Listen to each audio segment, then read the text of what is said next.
All right, so today's discussion, let's talk about everything in life issues, Abrabo Mu Nsem, which is going to include relationship, giving emotional support, those who live desperation lifestyles, rejection, addiction, control power, and then questions and answers, because I have some friends and family who had, asked a couple questions that we're going to go into it. So bring your questions. Don't hesitate to bring your question. Let me take a moment to share the program, invite um, other friends also to tune in. So when it comes to relationships, welcome everybody. When it comes to relationships, we have different type of relationship.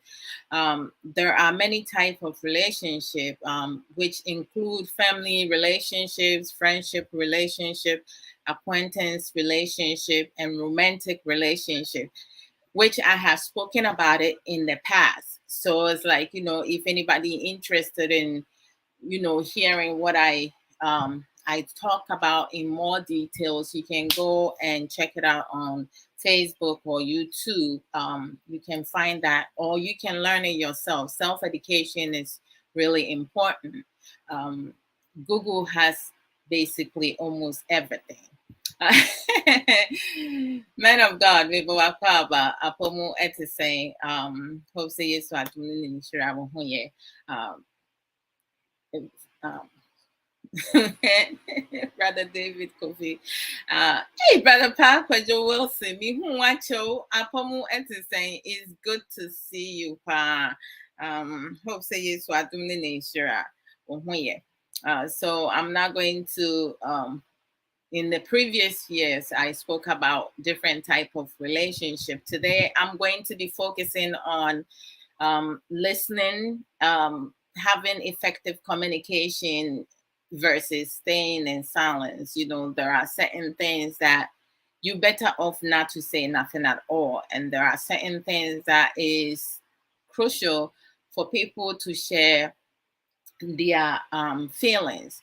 When it comes to relationship, a lot of people do not have better understanding with relationships. So a lot of couples struggles when they together, either they dating or on and off, or like their dating turns into getting married, coming from different backgrounds, how they are able to kind of learn to compromise and build a solid foundation. It's not easy to be in relationship. It's not easy to stay in relationship, and it's not easy to be married to someone who is hard-headed, or to marry to someone who always give, right? And we do have people who are takers, right? Who are drainers, who are receivers. They always saying thank you, but they never give back. They always the one who has to receive. So, some relationship, you have couples, either both gender does it. Both gender do it. Both genders do it. Um, some men, some women, they do it. Some of them, they just take and take and take and take, and they never give back, which is not something that one can build on. So when you are in a relationship, the best possible way to go about things, to do things that interest you, and stop suiting other people desires. You focus on your needs, because you have to take care of you before you can take care of somebody else. If you don't take care of yourself and something happens, like falling sick, going through difficulties, challenges, or God forbid a tragedy happens, you are on your own, because we have heard stories of people leaving their loved ones because you know um the person can no longer deal with you because you are paralyzed, you are sick. They can't deal with it because you never did nothing for them. Sometimes it depends on the support that you gave the person when everything was in its rightful place. Brother Parker Wilson, good day to you as well. It's always good to see you. Oh, thank you. Asumdie radio. Yeah, that I say. Uh-huh. So, people needs to be very mindful with that. One thing that some people, will do is to force themselves to stay in relationships that is not benefiting them. So I'm going to start with one of the questions that was asked to me from both a male person and a female from both genders. So the male person question to me was, why is it that for most females, when they dating their men, when they dating men, they will do anything, give anything, be very humble and so respectful and go above and beyond. But once the man propose to them, then the behavior change. So I was like, well, the one thing that we have to understand is that everyone have their own mindset, and some people have hidden agenda. Some people are not ready to be in a relationship. They're not ready to be married, but because of copycat, because of follow, because of unnecessary competition, because of selfish interest, because of greediness, and so many other negative aspects, just to certify society, conform to societal norm. Some people get into relationship because they don't want to be seen as someone who is lonely, someone who does not have anyone to love them, because they care more about what other people would think about them than their personal need, what they actually need. And some of them are not emotionally stable, right? Or psychologically, because they have not healed from their previous experiences, bad experiences, and not so good experiences. So a lot of times some people, get into it. Brother Ankra question, it's good to see you. Oh, that's so awesome. Good to see you, bro. So it's difficult for a lot of people, and when you race or you run a foolish race, you go into relationship that you're not ready for, emotionally, psychologically, physically. There's going to be a lot of downs, a lot of struggles, a lot of challenges. So, and if you yourself do not help yourself, nobody else will be able to do that, because people tend to chase love, for someone to love them, even though they themselves do not love themselves, because they don't know what love means, right? So if you don't know something, I say this all the time, you cannot produce what you don't have. So people need to be able to really understand this, what type of relationship I'm getting into. Some people will talk about friends with benefit, which means, they do everything, including having sexual intercourse, because they sometimes sleep together, sometimes they don't, it go back and forth. That's unhealthy. To me, it's unhealthy, but for somebody, that's what is they benefiting from that, so they don't have to worry about having a constant, a permanent person who is always going to get on their case. When you have someone, friends with benefit, that person cannot tell you what you can or cannot do. You guys just happen to sleep together every once in a while. Sometimes you drink too much, or sometimes you're being silly, and you sleep with that person.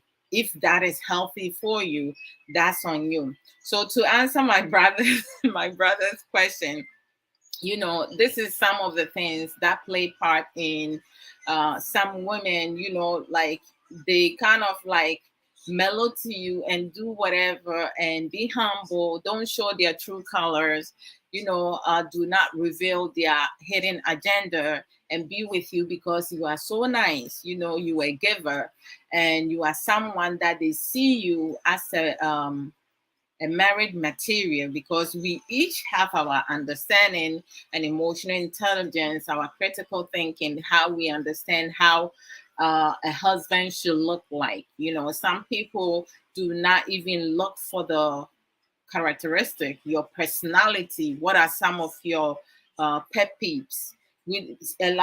Some women don't look for that. Some men don't look for that, because with men, they look at the physical aspect, your breasts, buttocks, legs, thighs, your shape and everything. They look for, they're more into physical stuff, facial, bones, tone of skin, and so other things.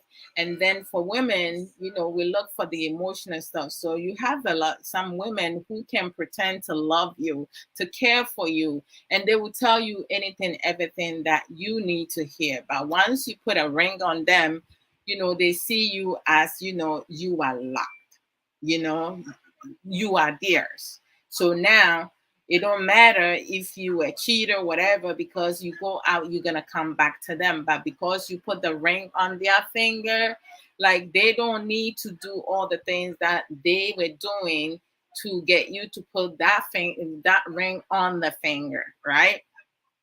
So I think the foundation that you will build with your significant other is most important. The things that you guys would discuss, talk about the things you guys have in common, how many children you want to have. Some people don't even talk about that.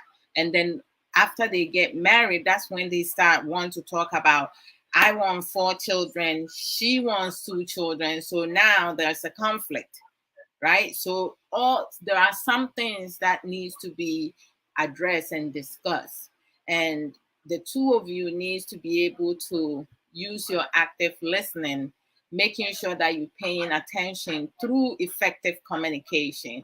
And there are some things, that prior to marriage, if it's not going to affect your partner, in a negative aspect, it's better left alone, not said. Don't bring your past experiences into your new relationship or your marriage, because whatever happened in your past is in your past. That husband of yours, that boyfriend of yours, and the guy that you so crazy about, was not part of your past relationship. It's not their problem to fix. I had a friend that we were talking, and he told me something. I was dumbfounded and shocked. I couldn't believe it. The marvelous, knowledgeable, strong, well, Radio Mu Nsem. That hashtag that about Rasta ba boss. Apomote saying, I hope say so I don't need sure. Let me just share this, because I said I was going to share earlier and I did not. So let me do that now. And then we continue, and I'll tell you what my friend told me. I was dumbfounded and shocked. I couldn't believe it. I was like, you got to be kidding me. How is that possible? So the friend told me, we were having normal conversation, and then relationship came about. And when relationship came about, I was speaking about counseling, or someone going to therapists if they leave one relationship to another and they find themselves having difficulties being receptive to accepting the relationship or the marriage, getting a divorce or the relationship ending because things did not work out. They don't have things in common, or like, they keep fighting and stuff. So the guy was like, well, to tell you the truth, I was in the relationship one time, and he ended up going to counseling with the new girlfriend who left another relationship, and that relationship, she was broken. She needed counseling, and kind of like, made the guy felt like in order for them to move forward or start dating, he would need to go counseling with her for her to get over the other guy. And I was like, what? And then he said there was one time that he said he was willing, to give it a chance because he really, liked the girl. So he wanted to help her out. So he said that there was one section that they went to. And when they went to that section, the girl started talking to him like he was the one that broke up with her. And then the counselor, the therapist was like, no, no, no, no, no. You going about this all wrong. He's here to support you. He's giving you emotional support. And you going at him like he's the one who broke up with you, yet he's not the one that broke up with you. That's the new person that you trying to build a relationship with. So it's best for you to come to counseling on your own, or you can choose to come to counseling with the person that you broke up with, because it looks like you holding a lot of anger inside you, and you putting it on an innocent partner who has nothing to do with your pain, your grief. And when my friend told me that, I was like, you have to be kidding me. How is that possible that you broke up with someone and then you want your new boyfriend to go with you to counseling, and then you go off on that oh, hell to the no. So there are a lot of factors into when some women get engaged, when their boyfriend propose to them for their hands, or get married to them, the behavior change. At times, it stamps on the foundation. Most times, it stamps on the foundation the two of you build. Some of the lies, the pretense, not setting boundaries, not setting clear expectation, not having better understanding of where you guys, how you guys want your courting or your relationship to be about, how many children you want to have, what are some of the things that you would tolerate with the person, what are some of the things that you would definitely do not, will not tolerate with the person. Just be upfront, be honest, learn to compromise, be supportive, be respectful, love the person to your best ability. If you don't have love for the person, just let the person know. Don't go into a relationship or a marriage or propose to someone because of the big butt that they have, the big round butt that they have that you can squeeze and, get some feelings out of it, the big breasts that they have that you can carry with you and suck and do whatsoever, lick and whatever it is that you fantasize that you can do with it. Anything, everything that, turns you on about this person. Just figure out if the person that you with is just about the physical aspect, just touching the person, sleeping, having sex with the person, enjoying the sex with the person. Do you have feelings for the person, or is just, it's going to be about hit and run? But if you propose to the person, it means you want to spend most of your life with that person. What about the negative aspect, the positive aspect, the ones that the two of you can work on it together. So I think, like, it depends on the person that you will propose to.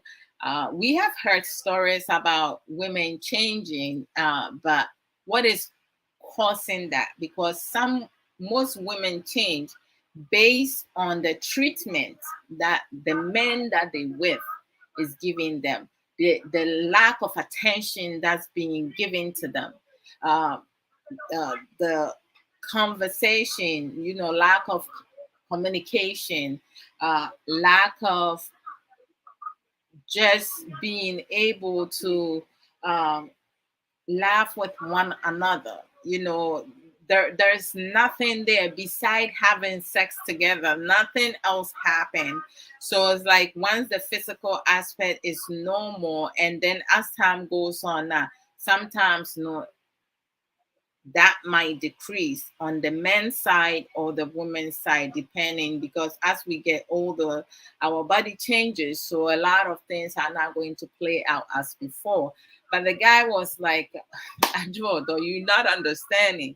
Because before I put the ring on her finger, I was getting some in the morning, in the afternoon, in the evening, in the middle of the night and stuff.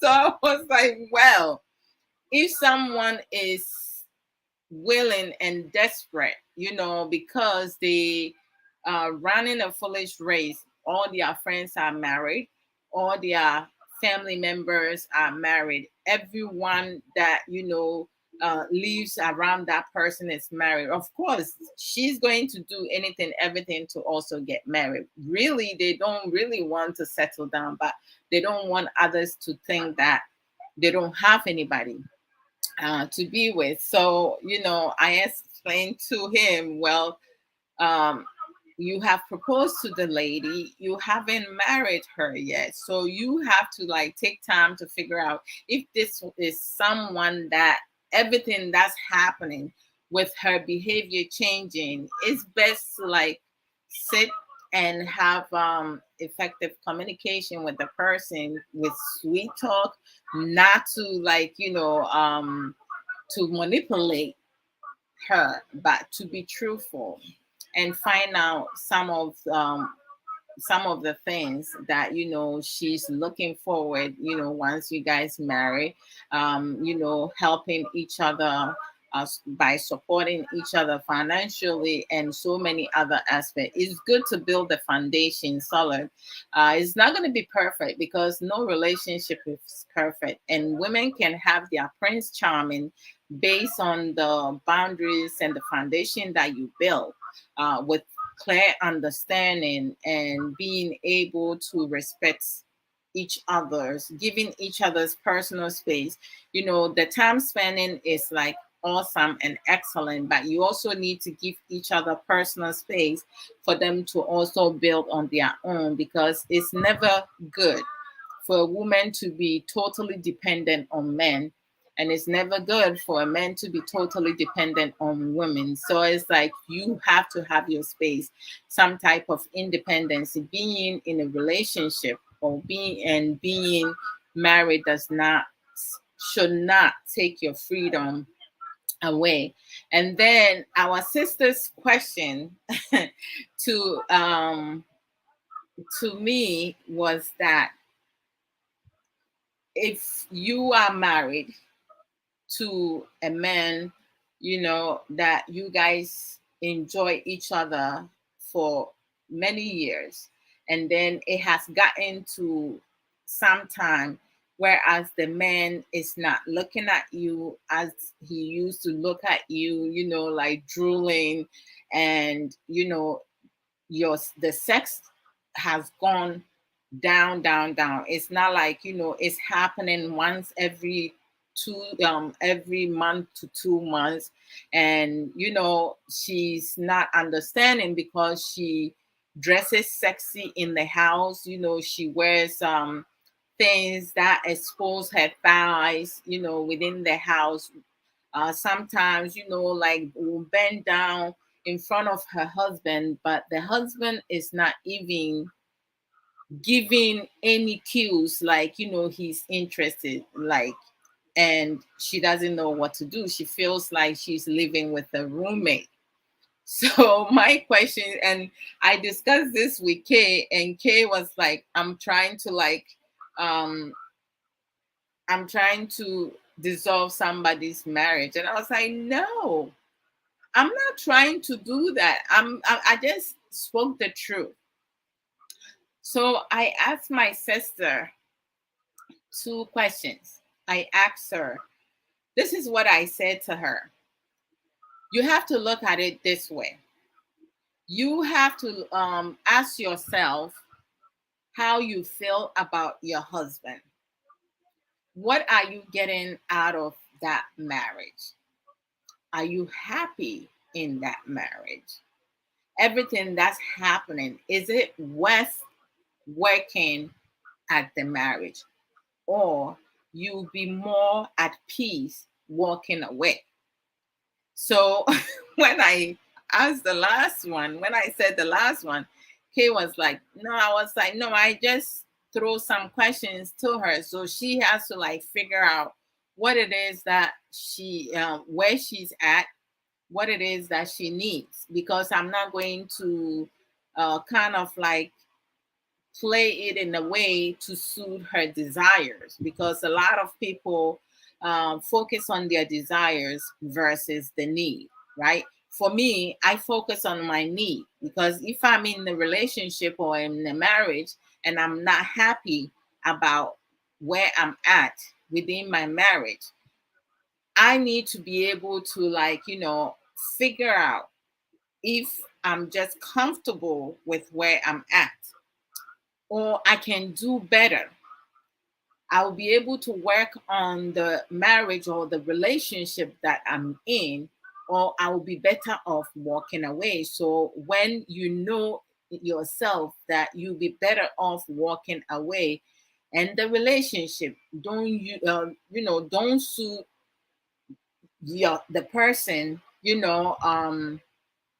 just to be safe. Because if you're in a relationship just to be safe, you bargain. At some point, it's going to end. And I would rather you walk out earlier than later, because a lot of times it makes it difficult. And then, you have to also think about some people will use their children. You have to figure out the environment that you're raising your children in. If you're not happy with your children's father, or you're not happy at all in that relationship or marriage, why use your children as a pawn to be in a relationship? Because the environment might not be healthy for your children. So you may raise your children to turn out to be the same way that you are or their father is. And especially if it goes into any type of uh, um, abusive way, you have your children, picking those habits, whereas they will transfer that into their relationships. So it's really important for us to like figure out what it is that we need, what can benefit you and your partner. Sometimes you may love someone so much, the best possible way to really continue to show that person love is to learn to walk away. A lot of men feels like, okay, because she loves me so much, we have children together, she's gonna stay with me. So they will display one nonsense after another. And the same thing with some women. They feel like, okay, the guy loves me so much, he will never leave me. But when we do things based on for our selfish needs, and we feel that the person love us truly, we take advantage of the person and we manipulate every situation for the person to stay with us, and using our children as a pawn to stay together is not fair for the other person, because at some point they're going to break. So that is my that were my answers to both my brother and my sister. You have to figure out yourself, because everything starts with self. When you in a relationship, you can go counseling and try to work on the relationship or the marriage. If you feel that, whatever the problem is can be worked on, do it. But if you feel that it's not workable, why are you still like holding on to something that is already broken? Because if you have like, and I used this example before, if you have two cups, right? One is a plastic cup and the other one is a glass. If you drop both of them, the glass is going to shatter. There's no way you'll be able to put it back. No matter what it is, you can never put it back. So if your relationship is at that point, why work yourself to death to put it back together, to hold on to something that has already been broken? The plastic cup, right? Depending where it hits, it can crack. When it crack, you can choose, to use a tape to, kind of like put it together, or you can melt something to seal the crack. But how long will it sustain, right? So you have to figure out where you at. Maybe this is not a good example, but that's how I see it. I mean, our minds work differently, but you just have to figure out where you at, and it stamps on you. I feel like, women and men, we all need to have our own minds. We have to. You can ask questions, listen to other people's suggestions, but at the end of the day, it's you who has to make the final decisions. But don't make your decision based on, other people. If you feel it in your heart, in your mind, that this is something that will be beneficial. Sometimes we do make decisions that we feel is the best decision, and later on it turns out to be a wrong decision. We make mistakes, so you just move on. You forgive yourself, you forgive whoever was involved, and then you move on, and that will be the end of it. And then when it comes to relationship, some people have one priority. Having one priority sometimes hurt us in the long run, because some people will focus on their career. They want to focus on their career, and they're not interested in relationships. So uh, they will just put the relationship aspect on the side. But I feel that it will be important for people to have two priorities. Yes, focus on your career, your future success and everything. But also, if you meet someone that you have feelings for, that you like, that you think that you'll be able to kind of like make something out of, the two of you being together, go for it. Make that a second priority, so you can kind of like balance it out and not just have to focus on just one thing. But making sure, because women, we get pregnant, and when we get pregnant, we the one who has to like carry the child for 9 months and have that child. Some people will have their children prematurely, but we end up with the baby. The men do not end up with the child in their womb. We, the women, do. So, like, you gotta find ways and means to make sure that you learn your body, and you don't get pregnant one time.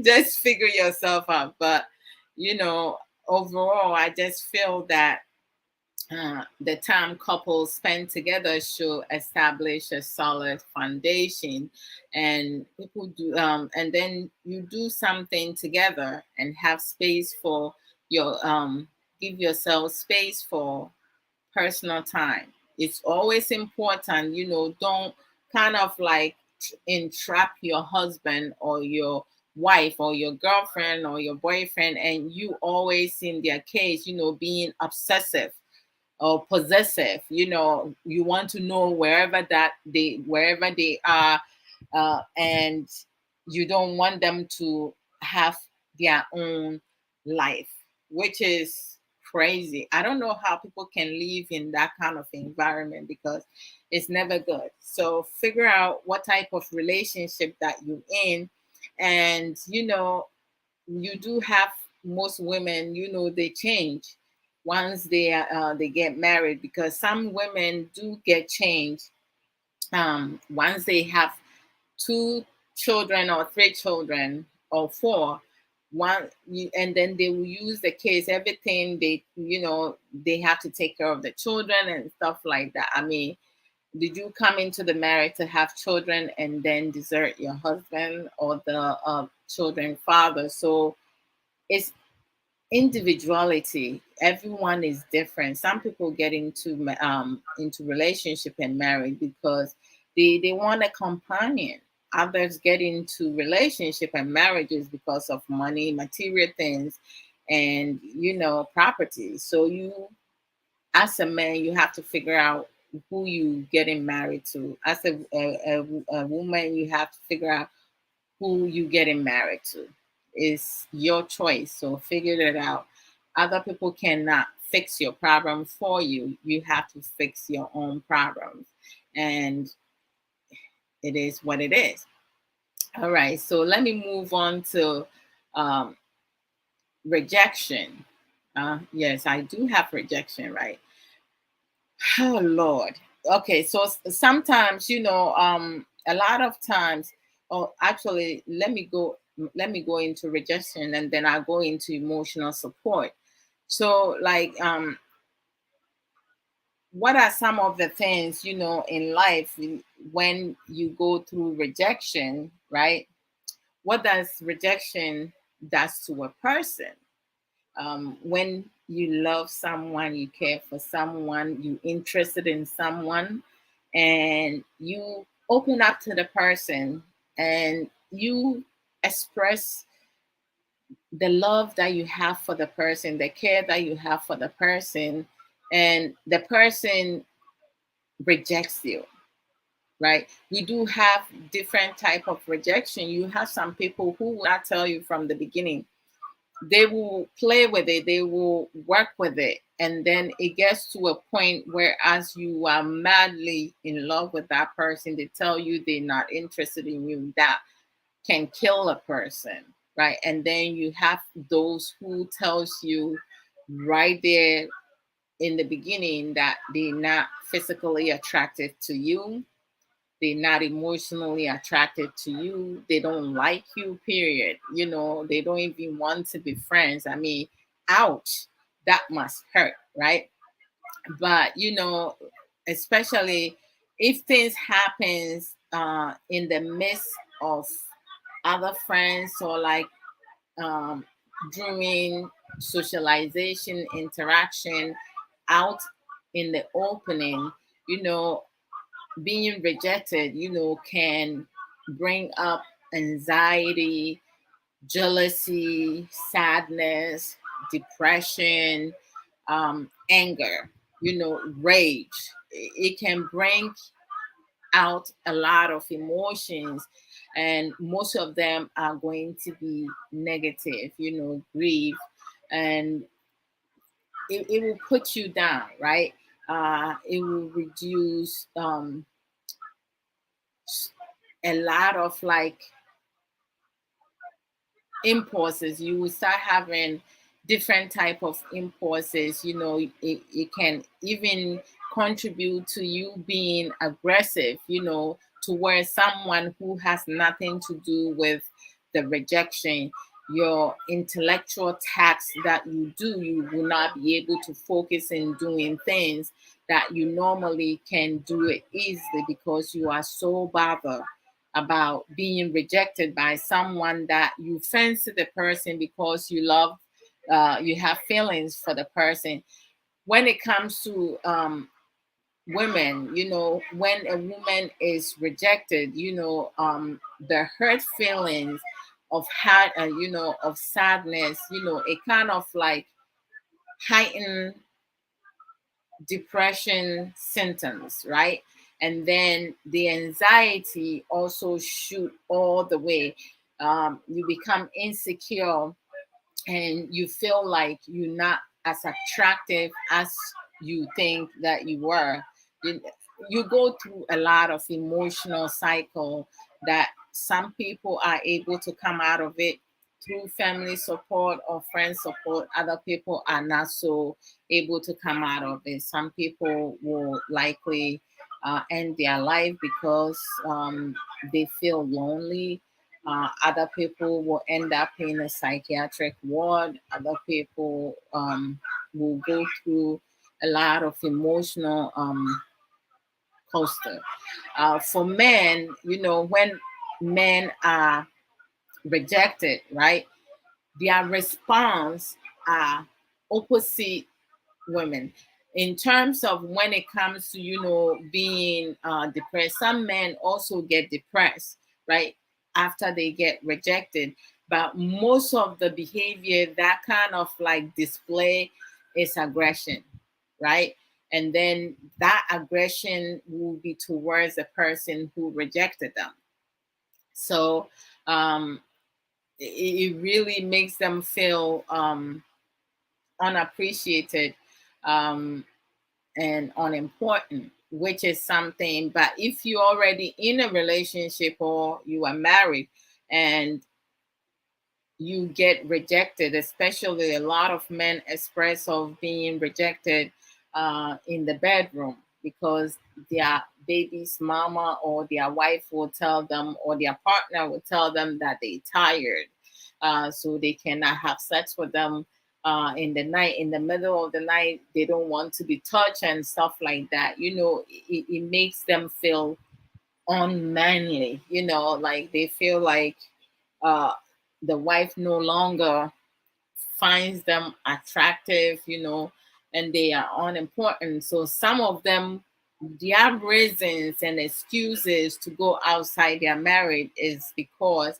they have been rejected by their wives. So they're going to be going outside the marriage, just to soothe their ego or like feel important and appreciated instead of, having a sit down and having effective communication, because a lot of couples, they don't have conversation, they don't address problems that arises in their relationship and marriages, because they don't think, the first thing they think opposite what needs to be done.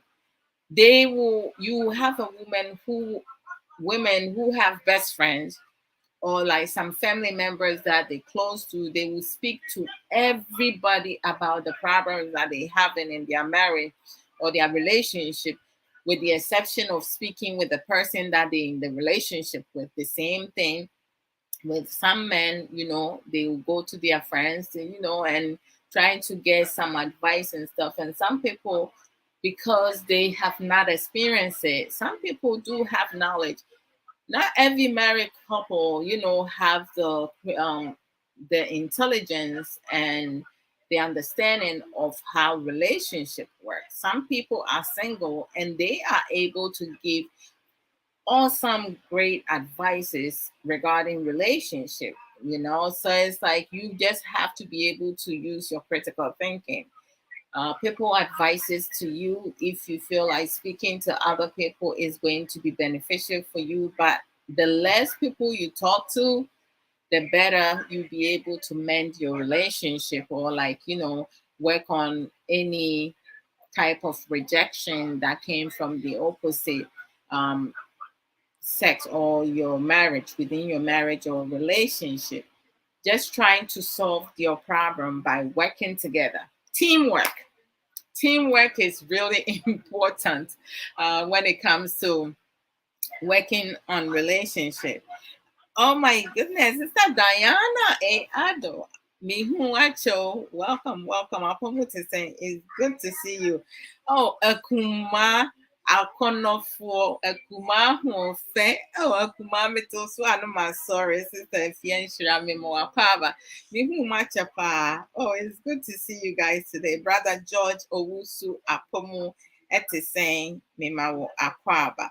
And to say, as we talking, if any of you have questions, and also share your contribution regarding the question our brother asked, say, why is it that when you normally propose to a woman, their attitude and behavior changes from prior to being proposed to. So if any of you have, um, an opinion about that or good advice to give our brother now, it will be very appreciated.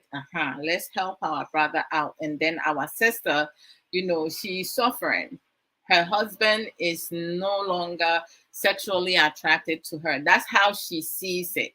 But I asked her to talk with the husband, and also for her to think through to figure out where she's at, emotionally, physically, psychologically. Is she happy in that relationship?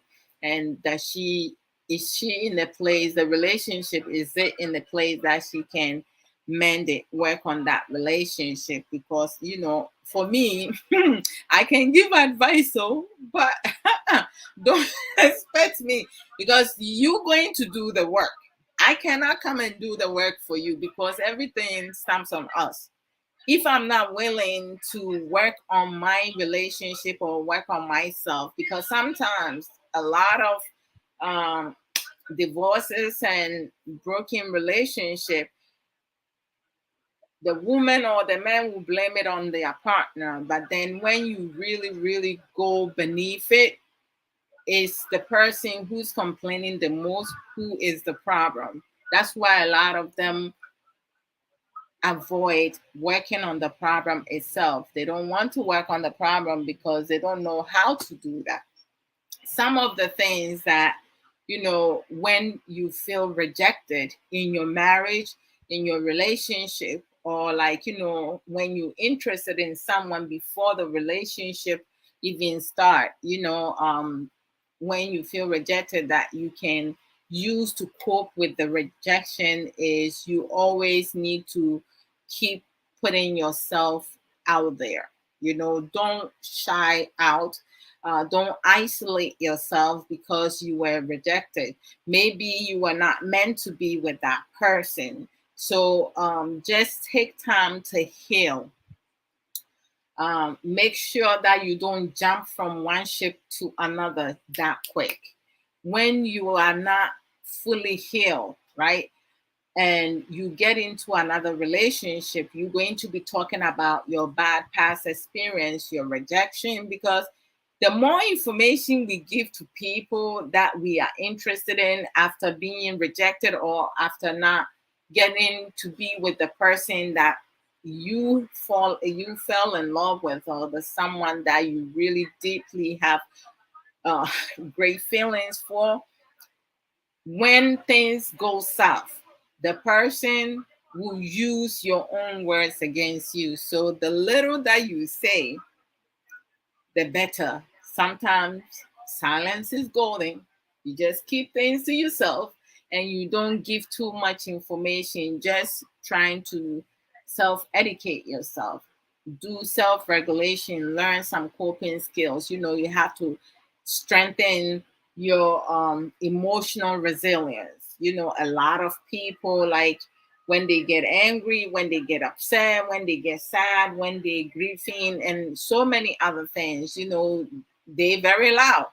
They need to speak it up. They need to let the whole world know this is what I'm going through. And we do have some people, when they're grieving, or like they sad and they get depressed or stressed, they want to make sure everyone closer to them feel the pain that they're feeling. So they're going to say things and do things that's going to affect a lot of people. So the best possible way to help that person is to give the person emotional support. And I'll get into emotional support very soon.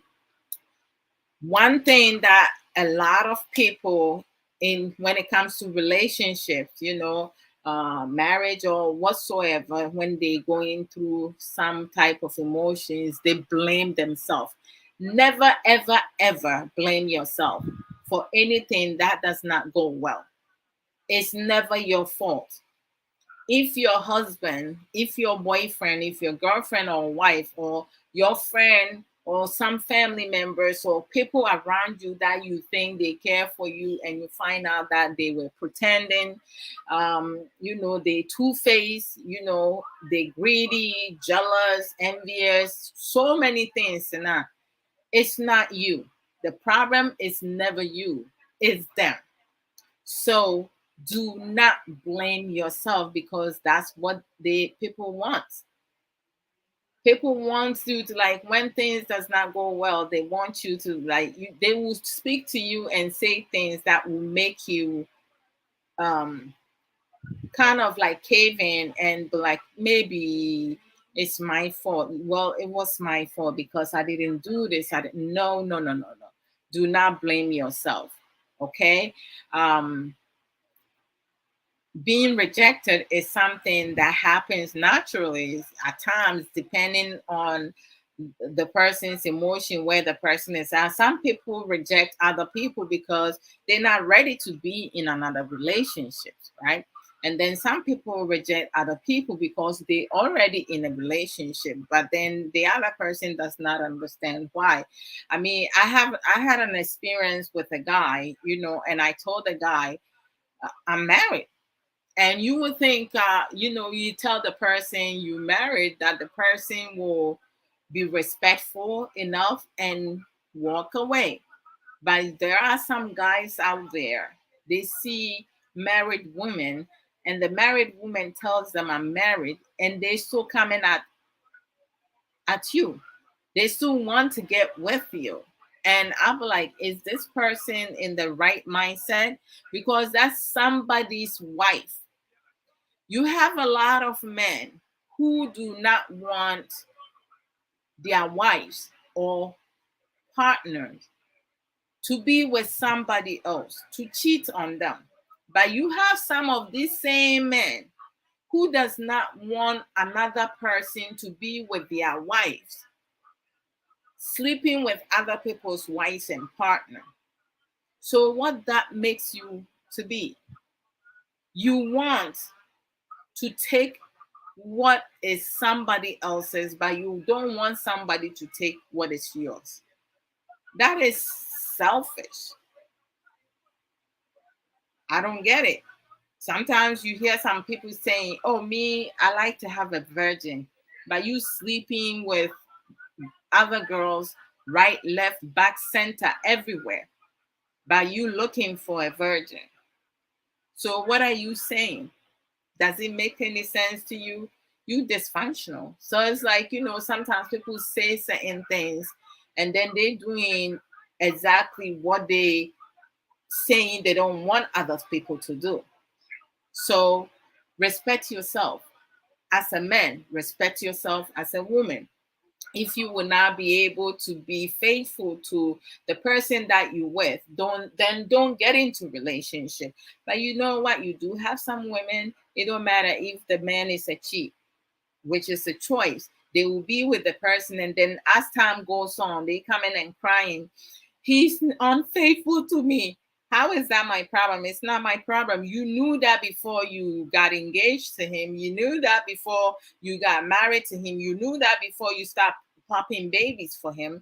So how is that my problem to solve for you? You got yourself into it.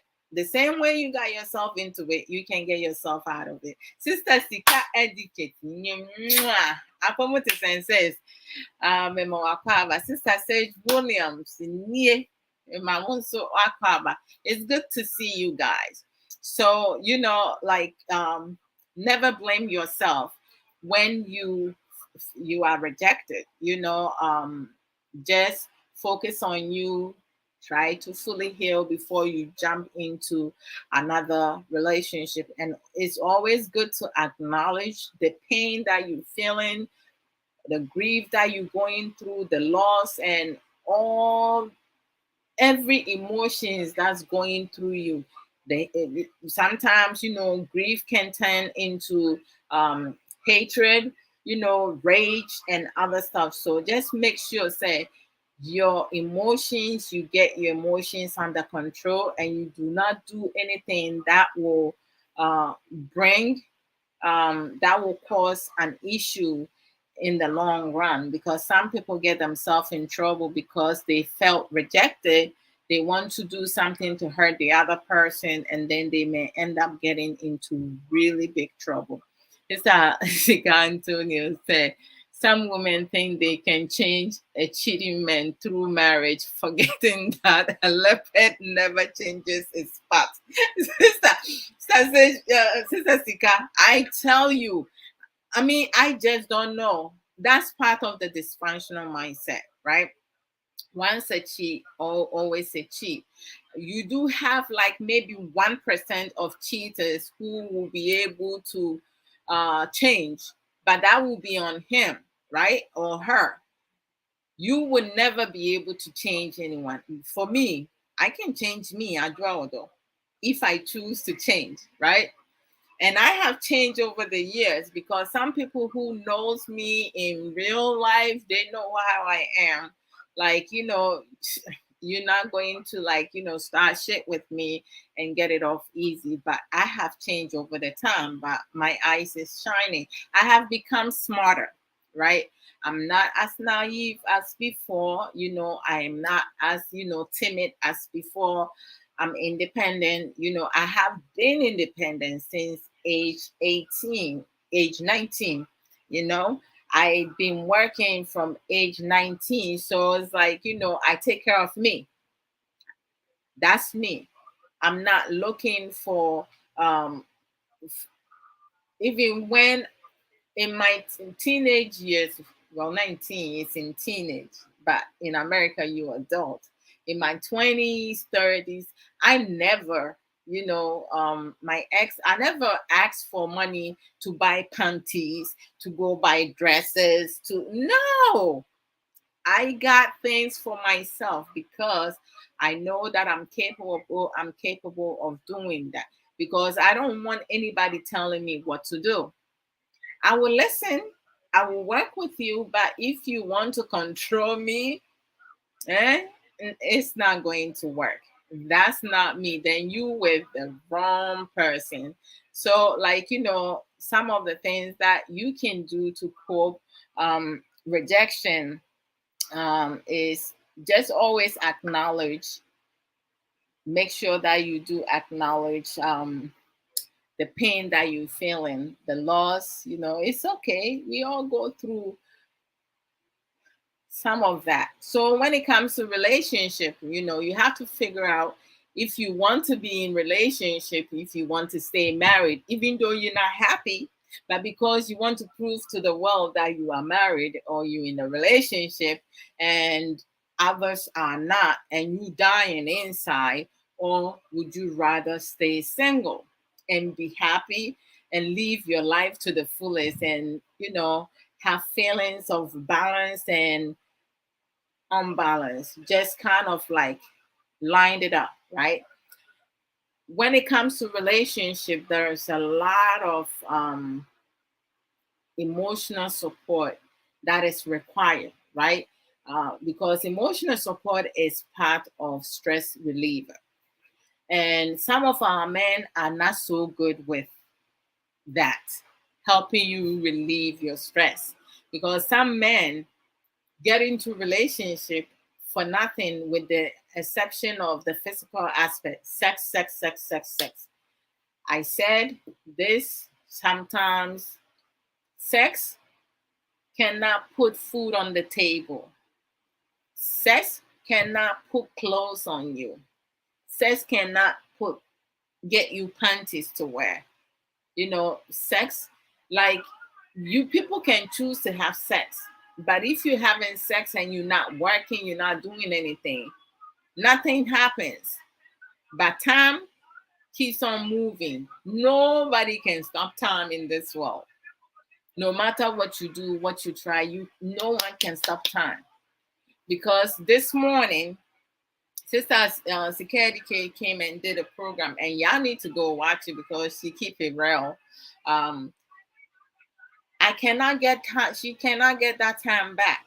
I can't get it back. But the video is there, and it tells you the time she came live. No, none of us can go back to what we did this morning, but tomorrow never dies. We will always live to see tomorrow.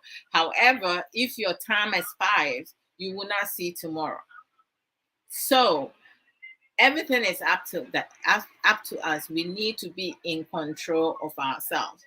But being that most of our male partners do not have, the ability to support their partners emotionally, that's why sometimes, a lot of them don't know what to do when there's things brewing in the relationship. You have most men, when situation come about and his wife or his female partner refuse him sex, he wants to go outside and do some crazy shit because he feels like, I'm a man, it's in my blood.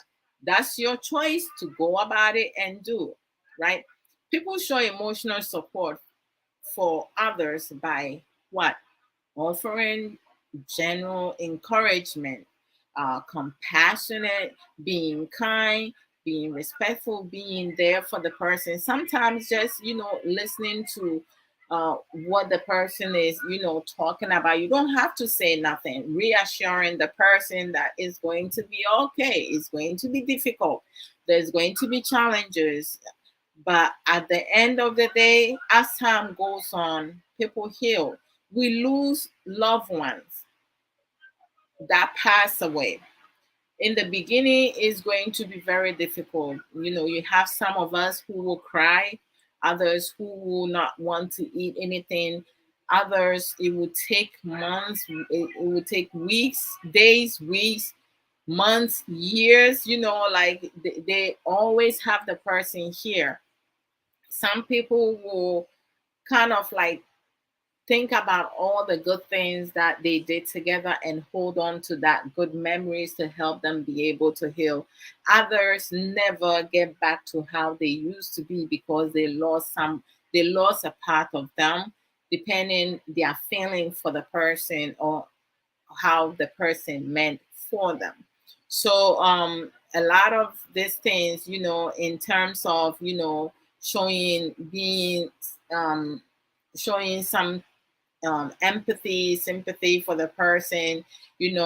Some people will go into physical um, affection, right? Because sometimes you have friends who will console each other, at the time of their need or while they were grieving, um, through emotional support, they will end up sleep having sex, even though they don't have that physical attraction towards each other, but because they were in pain, they end up sleeping together. There has been, places.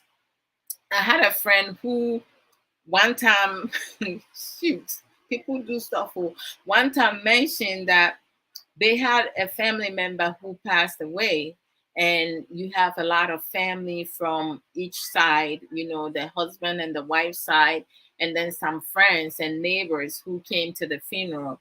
And they went, the body was in one room, and then you have bathroom and other areas. And two of the people who attended the funeral, um, talk about respecting the dead, ended up going to the bathroom, one of the bathroom in the house, to have sex. They came to a funeral and they found that time that some people are grieving, grieving to have sex. Chai. When he said it, I was like, oh, who is she be totally? He said, no, I'm telling you, I saw it with my own eyes. I was like, oh my gosh, that is terrible. Like, how does one go into that? But there are things that one can do to support someone emotionally, right?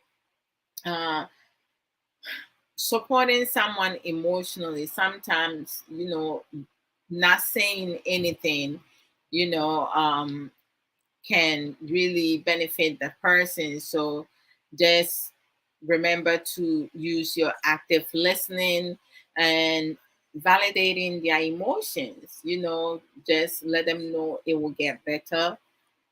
I don't like it when people say, I understand. How do you understand? Because if you have not lost someone close to you, have not lost a partner, has not lost a mother, an uncle, if you haven't lost someone, you will not know how it feels. So don't say you understand. No. Listen to what the person is saying. Sometimes they just need to express themselves, share some of their grief, the pain, the sadness, by talking about some things that they do with their partner or the person that who is no longer there, right? Just listen and validate that, acknowledge their feelings, but I just don't think it's right for people to say, to tell someone who's going through some challenges, some difficulties and stuff, to say you understand, because your situation may have been different.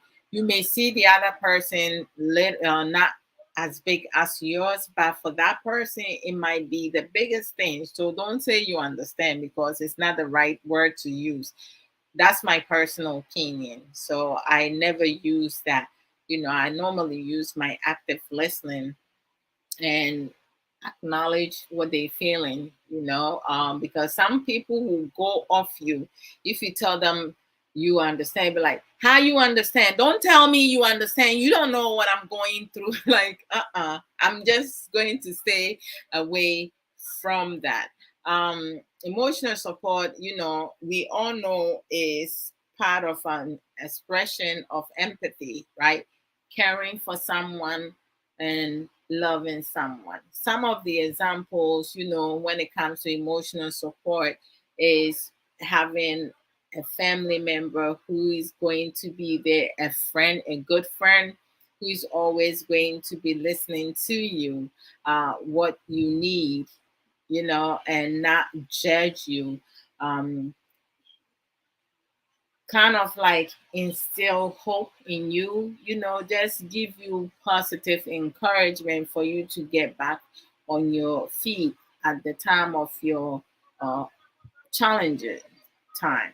I mean, situation happens, and sometimes, we can make our challenges and difficulties, permanent, but it's supposed to be temporary based on our decision making. Some situation that happens to us individually, we can make it permanent based on our decision making, whom we talk to, whom we listen to, and some of the advices that we take. But when someone is grieving and you giving emotional support, it needs to be something um, encouraging, something that will make the person wants to get better and not feel worse than they already are. So we have to be mindful of that. It's also important to be protective, right? Dealing with life difficulties, struggles, challenges. Loneliness has always been associated with varieties of health problems, including depression, um, blood pressure, uh, cognitive declining, and so many other things. So we just need to be mindful that the things that we say and do with people who needs emotional support, we support them to the best ability and not have them decline. Right? We want them to get better. So communication again is really important. Having effective communication. Some of that, it's not every single one of them you need to speak up. Sometimes you just need to um, be silent, right? So, and just listen to the person, just talk and express themselves and be there for the person. Expressing their true feelings is always important. Why do some people have problems expressing their true feelings? it beats me because, I would say prior to my 20s, I did really struggle, expressing my true feelings. Thank God, the high school that I went to, I did not have any kind of like love feelings for nobody. I wasn't attractive to any of my classmates for some reason. I guess because I was like so timid, I wasn't looking into being in a relationship. My focus was my studies, so I wasn't into boys, but most of my friends prior to coming to US was like male. I didn't like being friends with females because of gossiping and stuff like that. So I was a tomboy, just being with the guys and stuff. But like, coming into US, high school, college, I didn't have that many friends. I had one friend in high school, which was a female. The others were like hi. When I started playing sports, that's what got me out of my insecurity, start making friends. But it was like school friends in the school uh, environment. But once we school is dismissed and I go home, I wasn't calling anybody to stay on the phone, and no, I wasn't doing any of that. In college, I had two friends, one female and one male. And, at different time from different classes that I used to take. One I was living on campus with, the other I see her at school. So I was living in the co-ed um, campus. So it's like, I get to interact with different type of people, say hello and stuff like that. But with the co-ed campus, they have the boys' bathroom and the girls' bathroom, and the rooms. Even though like you share the floor with guys, and but you have there wasn't a guy and a girl sharing a room. No, it was either they have single rooms and then they have double rooms. So you have some of the girls, they were roommate, and then for me, I chose a single room. Yeah, I just wanted to be by myself because the best time that I study is in the middle of the night when everything is quiet. The birds are sleeping, not too much noise. In the afternoon, you would never see me. You see me reading books, but I will not study. I will read different type of novel book, romance book, and regular book. But in the middle of the night from like 11 p.m. to 2 p.m., that was the time that I would choose to like study and to keep things in, because when there's too much noise I cannot focus on things. So it was different for me. So I had a single room on campus. I didn't want to be bothered because sometimes when you have roommate, you trying to study and they come and they start telling you about their boyfriend drama, and no, I don't want to hear your drama. Keep your drama to yourself and so forth. So and also like let me go into um I'm going to go into addiction, like giving emotional support, desperation, lifestyle, um power and control. Okay, I did the question and stuff. So moving on, there are some men, that wants to be pacified. I don't have time to pacify men. You're going to have to help yourself. And when you become mature and you want to work as a partner, then we can have a conversation. Because if you want to be pacified, I want to be pacified too. Because everybody likes to be pampered and stuff, but I do not pacify people, any foolishness. I don't pacify foolish behaviors, which makes situation worse because it can create a monstrous person or develop spoiled rats, where they feel untouchable. So they're going to continue to do their nonsense and expect you to make excuses for them, give them reason, and blame others. If you did not get good outbringing, good foundation, what is stopping you from building that now as an adult? Because you don't have any parents preventing you from doing what is right and wrong. So for me, I don't get into, oh, because he had a tough time growing up and no, it's not my job to raise a grown man. It's not a grown man's job to raise a grown woman. So you have to like figure out, oh, I see I'm coming. Oh, I have a friend who just texted me. I was talking to him about stereo. I had to like get back to him with that. Yeah, so like we need to stop all that pacifying. Like, men has to take responsibilities for their actions. They need to be held accountable. Women needs to be held accountable as well because it's not my job. Y'all don't listen to us anyway. Shoot. As Sister Sika put it, we can change people, but like some of you Ghanaian people feel like, oh, okay, especially the women. Once I get married to him, he's gonna change for me. Special. Mm-mm.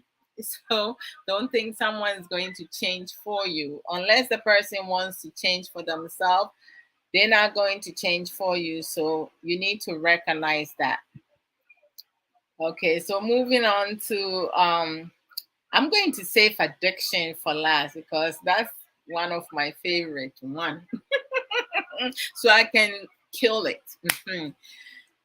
People, we do have some people, both gender, but mostly females, who will kind of like go into desperation mode, like they get into relationship, they do things, they make decisions, they change their luck. Some people will have surgery, other people will go and put some injection in their butt and change their whole being to impress a man, living desperation lifestyle.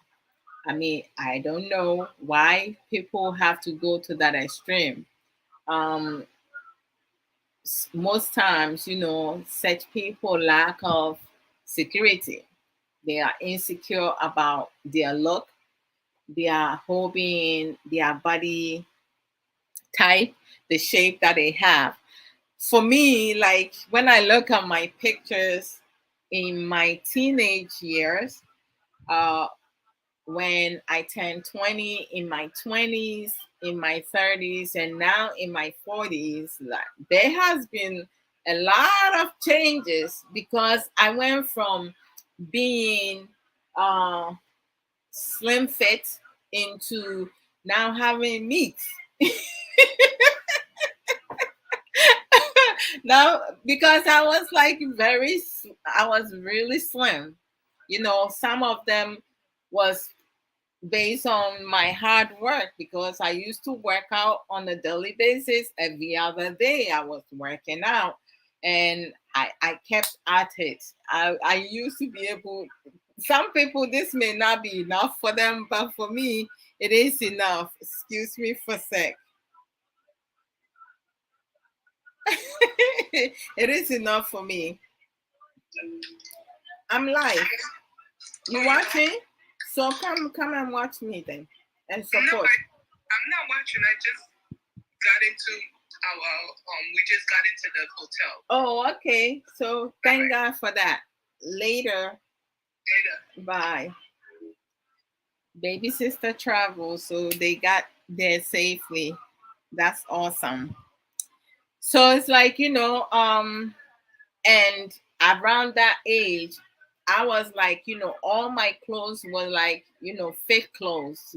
I love long skirts, so I will wear long skirts, and then I will wear a nice tight dress, long sleeve, short sleeves, sleeveless, and you see bam, bam, bam, prior to getting married, because I have the body, so I have to flunk it, but I wasn't dressing in a way, I wasn't showing too much skin, to get some crazy pedophiles or molesters or rapers, to have all that channel on me. No, I wasn't dressing provocatively. No, it's not. Sister Sage William, thank you. Sister Sika, love you, sis. Um, hey, Dr. Adebayo Wallace, how are you doing? Welcome. Obapa Jackie, welcome. Dr. Joe Kinsley, how you doing? Thank you to all who has shared the program, who had loved the program, used other emojis, invited friend. Brother Cracker, so you here, but you're not sharing any contribution. Why are you guys having me talk so much and you're not putting anything for me to read? I love it when you guys, contribute also, because it makes it feel like, we having a discussion. I see you, brother Anka. It makes me feel like we having a discussion. So like you guys engage, all right? Don't just listen. Engage, please. I like to learn from you guys. When I have information, I share, and I would like for you guys to also, um educate me some way, because what I know, I hold on to it, and then what I don't know, I learn from you guys. So don't just be back there and just watching. Please engage, all right? Ask questions if you like. And I'll give uh my answers to my best ability. As I always say, if I don't have it, trust me, I will go and learn and get back to you with that. So you do have, some females. You have more a ma. You have more female, do it than the men, right? You don't have feelings for the person. You don't care for the person. But the minute you see the cash, the moolah, all of a sudden you have fallen madly in love with the person. So I was talking to, I love to talk. I was talking to a certain person, and when she was in school, she said that there was a guy in school who came and asked to date her. And the guy was one of the poorest guy in that camp on that campus. So like, she talked down at the guy, she would join into other people who called him names, laugh at him sometimes during lunchtime in the cafeteria. Um, when the guy is walking with the train, like someone will stick their leg out and trip the person. Like he was treated really badly. So there was another girl in that school who also was being bullied and being picked on. So the guy, kind of like find, he finds something in common with the girl. So they started hanging out. So one time before they started hanging out, he saw the girl come to go to one of the best restaurant and order a really nice meal.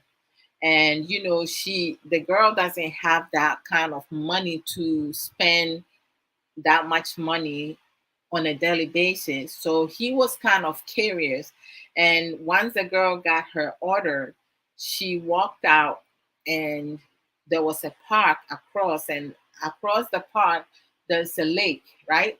So he just followed the girl out of curiosity, the girl went and sat uh, on a rock. There was a big rock in front of the lake, and she sat there and she got two sandwiches. So she ate one of the sandwich, and the other one she ate half of it, and she left it in the container that they put the food in there, and then she started walking towards the lake, right?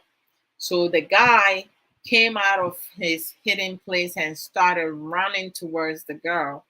And by the time he got to the lake, the girl had already jumped into the lake. So he jumped in after her and he pulled her out. And when he pulled her out, she was pissed. She wanted to die because, people are bullying her, picking on her, calling her names, hitting her. Some people, it was really bad. She has bruises from people, some of her bullies, tripping her and stuff like that. So she just did not want to live no more. So she was mad at the guy, and the guy, kind of held on to her, and he was like, it's okay. I understand how you feel. People don't know what other people are going through. Sometimes they see that you wearing cheap clothes and not wearing fancy things, putting on makeups and stuff like that. They treat you differently because they just don't like you. They want to follow the crowd. And then he asked her like if they can be friends. She was like, I don't know, like, and he was like, well, can you come with me because I want to be able to like bring you to a hotel, whereas you be able to rest for the night before you go back to campus. Because what happened, she didn't want to go back to campus, so she was like, okay. So he got a hotel for her, and he's a perfect gentleman, not knowing that this guy comes from a rich family, but like he has to go through poverty training before they give him, before anything happens, for him to see how hard it is and stuff like that. It's something that the family does a whole lot. So he hasn't told anybody that he's rich. Fast forward, one of the girls in school who mistreated the girl that almost took her life, the guy became friends with the girl, and then they became boyfriend and girlfriend. But then one of the girls in the school find out from unrelated situation that the boy that saved the girl is rich. So she kind of like played with their phone. When the girl got sick and was in the hospital, she changed the number of her boyfriend in her phone while the girl is sleeping, and then put her number. So whenever the girl trying to call her boyfriend, it will come to the other girl, but she would not answer, and she would leave a message thinking she leaving a message for the boyfriend. And then she that she called one of like the her friends who sells drugs to bring her like some type of drug, and then pick the other girl up because she's going to give her information to pretend to be the other girl's boyfriend's friend. So she sent the girl a text that looks like it came from her boyfriend, but it did not. The other girl, she planned all this. That's how wicked and evil some people may be. So what happened was that when she got to the bus terminal, you know, um, the guy came and pretend to be her boyfriend's friend because she hasn't been able to speak to her boyfriend. Each time she called, it will go to voicemail. So the guy took her to a hotel. The other girl asked the guy to do whatever it is he wants with the other girl, right? So he brought her to the hotel, and for God being so good, before he can do anything to this girl, because he drugged her, before he can do anything, his wife came to the hotel and he hit the girl. So it's like, his wife spent the night, so he ended up having to go home without touching the girl. But the girl is still passed out and need medical attention. Nobody has found her yet. The other girl who put everything in plan, she called the boyfriend and said, "Oh, your girlfriend says that they're doing something back in Florida, and I wasn't able to stay because I have an emergency, but I have so much back. Can you please come and help me with it?" The guy is so nice. He didn't think anything of it, so he came and helped her carry her bag to her apartment and everything. And then she was like, "Oh, let me cook something for us to eat." The guy was like, "No, no, no, no, I'm good." She was like, "Okay, at least let me give you some water because I will feel bad."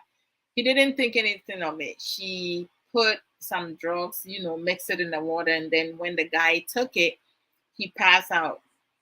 He tried to get up and then he couldn't. So he thought it was him. But then he passed out in the couch and she dragged him to the bedroom to sleep with him because now she knows he has money. So she's trying to get pregnant for him, just to get him away from the other girl who is poor. And then, it turns out like when the guy woke up in the morning, he found himself laying in the bed butt naked, and he was pissed because now he felt so bad that he has cheated on his girlfriend. And then he turned to the girl. He was like, "You set me up. You did this purpose." The girl was like, "Hell yeah, I did. And I might be pregnant because you slept with me, this and this and that. I gave myself to you," and stuff like that. This girl, when he drugged the guy was not able to, like, he couldn't stay up. So to make the plan work, she used cucumber and to insert in her vagina for her to bleed because she's a virgin, but because she's so desperately in need to be with somebody else's boyfriend whom she find out has money because of greed, enviousness, and jealousy, because she doesn't want the other poor girl to have him because they come from the same town. And now she sees that she he has money, she wants to snatch him away from it. That's how some women think, like if they see that you with somebody who has money, they don't he doesn't she doesn't love the guy, but she's desperately in need to get her hands on the guy's money. He's doing everything, anything she's doing everything, anything to be with this person who has no feelings for her, but by force, by heart, she's going to the extreme to do whatever to be with this guy. So, like, as we were talking, my friend, like, he had to go to class and he was like, "Andrew, I will tell you the rest." I was like, "Come on, you have to let me know what happened." He was like, "No, we to be continued." I was like, "Oh man, that is not fair."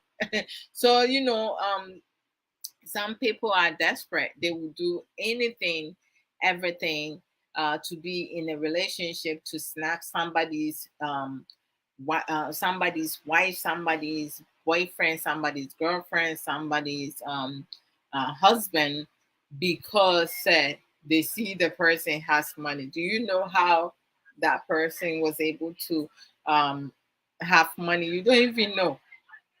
Excuse me.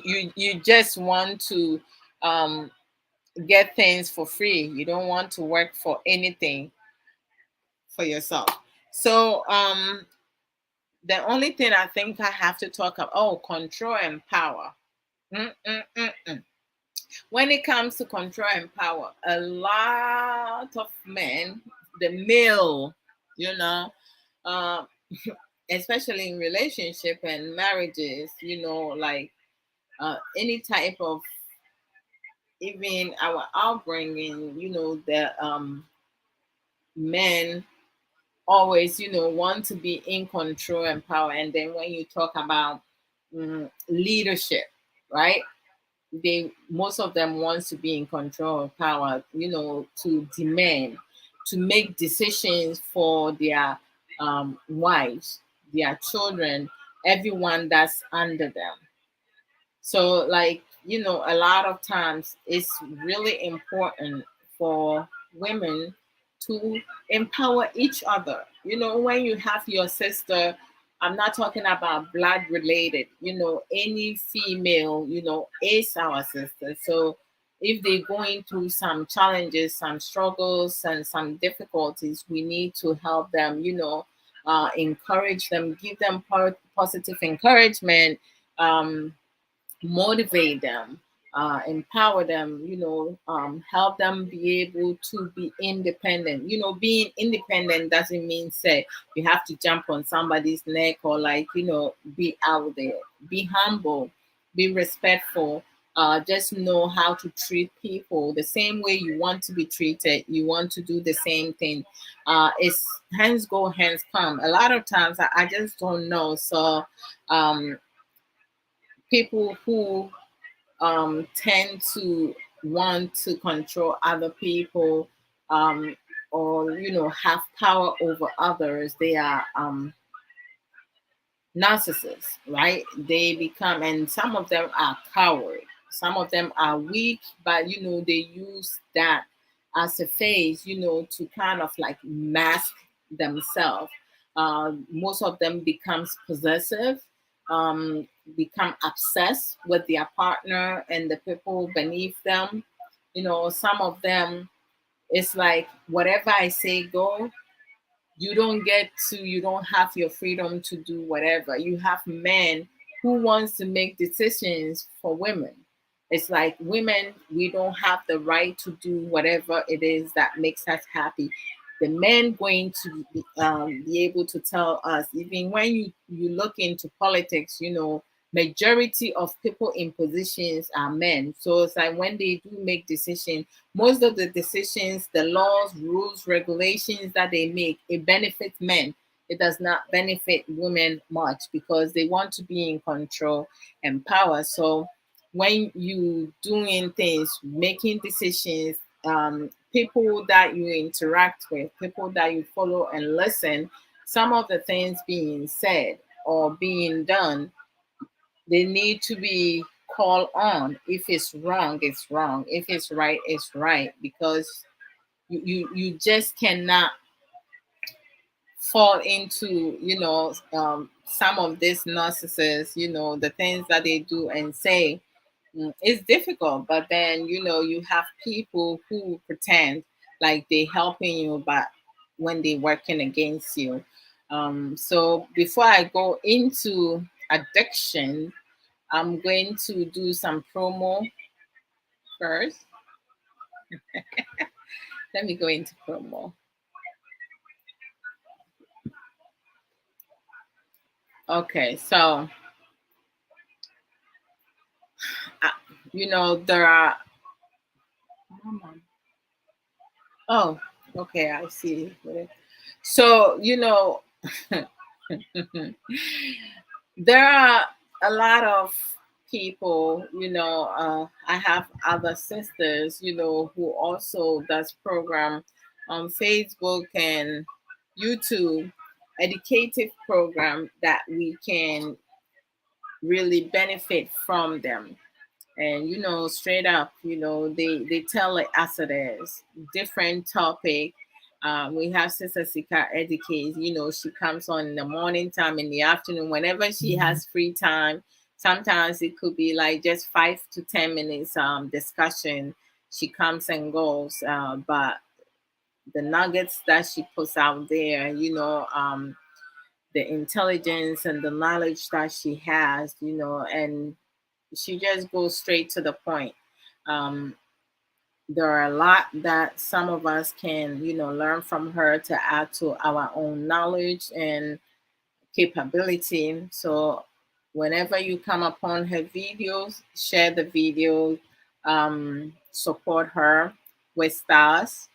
Some of us, you can send us stars, as way to like support the program and for us to get gifts too, because it's like it's not easy. using StreamYard, you have to pay for it and all that. So it's appreciative for all your support. I truly appreciate every single one of you who has sent me stars in most of my videos. After I go off, some of you are still sending stars. Thank you so much. God bless each and every one of you. And quadruple 100 times the amount that you sent me. I appreciate that. So it's like we have boss lady, the marvelous, knowledgeable, strong, well, beautiful boss lady. Hashtag that about Rasta Radio Muya Santua in Fire Drive time on weekdays from 4 p.m. UK time at Fire Life Radio. Omusi ojade mu ankasa ojade edemu ankasa ankasa. After Fire Life Radio hɔ Saturdays and we are 3 p.m. UK time. Tune in for to talk with Mame Trebois and Accra in Sankofa, almost Kasano. When you come through, you can ask questions. If you have questions or something pressing, you can ask and they will discuss it. They will give you a response. Your question can even turn out to be the topic of discussion for that program. So don't hesitate to do that. Also, our sister Obapa with the X Factor, sister Aisha Ankara, if you for natural supplement to balance your diet, Juice Plus, if you would like to have some of the products, DM Sister Aisha if you want information regarding how the supplement work. It's not medication, it's supplement which helps you balance your diet. Have energy to boost your energy, immune system with the Omega and the other brands. Just reach out to her. She will provide all the necessary information. She also, and you can get Juice Plus wherever you are. You can order from her. She sells Avon products, but for the Avon products, you have to live in UK to be able to order that from her. Yeah, see my hair, right? My hair is getting thicker. Oh, I'm loving this. Is my own. There is no extension. Everything is my own. And some of you who knows me for a while, sometime down the line, I did cut my hair really short, but it grew back, and I'm just loving how it has grown back. I'm thinking of cutting my hair again, but it's like I'm hesitant. I haven't, fully made the decision. Because sometimes you want a certain haircut, but who knows? I might leave it as it is and just uh, have it grow out, continue to grow out. But I'm taking really good care of my hair because I'm using only one product, which is from Sister Nanabna, mm, her organic hair products. If you would like to have some of this hair product, you can contact her at on Facebook is Nana Abna. She also sell. Nana, you okay? Yeah. Okay. She sell beads. Armenia. If you want custom one made for you with your nickname, what's up, baby girl? Bring it out. Open it for you. Okay, so if you want a costume one, with your nickname put on it, you can reach out to Sister Nana Abna. When you go on her Facebook, when you finish, let your brother close it, or you can bring it back and I'll close it, okay? When you go on her Facebook, she's showing, she has pictures of different type of, she has pictures of the hair product, organic hair product, and the beads, and so like different kinds. So DM her also if you want any of that. But it's always good to use one type of hair product, because when you use different types, you damaging your own hair. Because it has different chemicals in it, so you don't know what you put in your hair. You can be your own worst enemy. All right, What are you having for dinner? Beef patty? Okay. All right. Thank you. Okay, so let's suppose it's that Nana Bna. And then we have Sister Ya for the Atobra, our author back, her Facebook and YouTube account is Auntie Ya's Book Corner. So she comes live on Saturdays at 9:30 MST and then 11:30 EST. She comes and have different discussion. Sometimes she will pick one of her four books, a chapter or a page from her book, and she will talk about it. Other times she has a mixed bag, whereas she talk about different topics, and she has her guest, which is Sister Yabi Russell. Um, the first book that she wrote is Reflection of a Thirsty Soul, which is this book. It's an inspirational book. Her second book is The Beauty of a Woman's Heart, which is this book right here. And the third book is Refreshing for My Worried Soul. It's a devotional book. Beauty of a Woman's Heart is my favorite. And then the fourth book is Own It, which outline gives you guideline for accountability and responsibility. They all good books, to read. You can purchase that on Amazon, ebook, Kindle, and Barnes and Noble. Or you can reach out to Sister Ya for the Atabra on Facebook. Go through Antia's Book Corner, and you can send her a message through Messenger, and she will get back to you. Her guests that always, their discussion is like awesome, very educative. Sister Yabi Russell, she does she she is an advocate, beauty advocate, and she has her 100% natural health. She does remedies, some things if for bad breath, maintaining good hygiene, healthy cookies, healthy puddings, so many other things. And she upload the videos on YouTube, so you can go and watch and you can make your own, learn to make your own.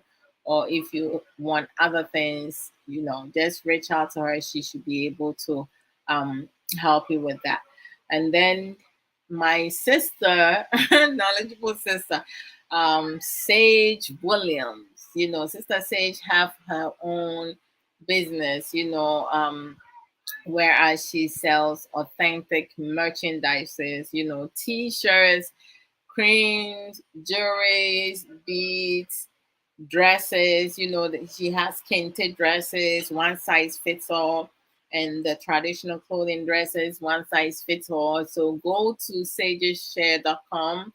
And when you go over there, the t-shirt, you may not see the size that the color that you want. Please do not leave. Okay, just order as many t-shirts you want to order, which design you would like to have. And then there's a comment box, right? You let her know which colors of t-shirts that you would like to have. Your email is a must. Your phone number is optional.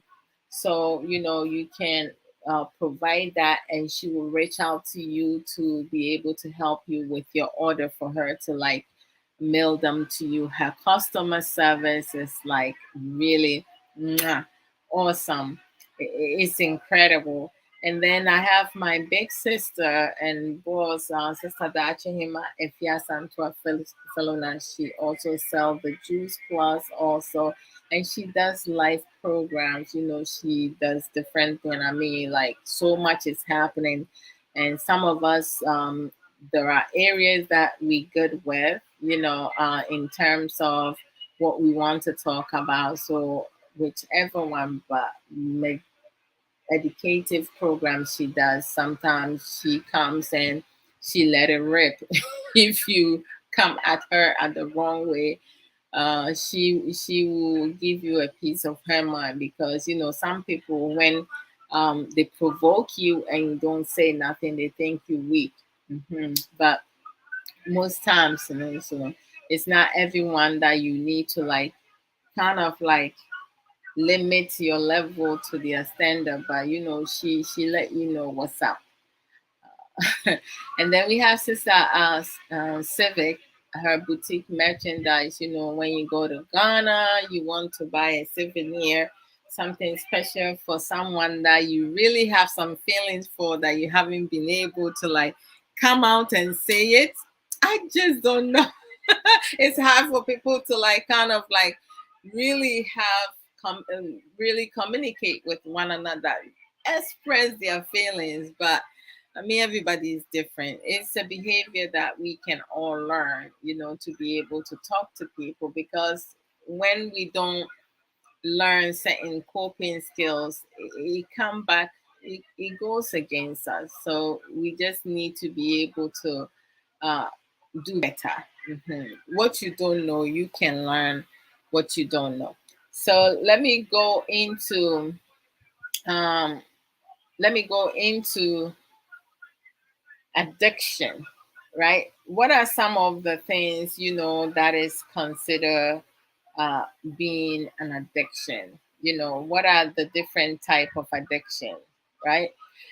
Some of the behavior addiction can be exercise addiction.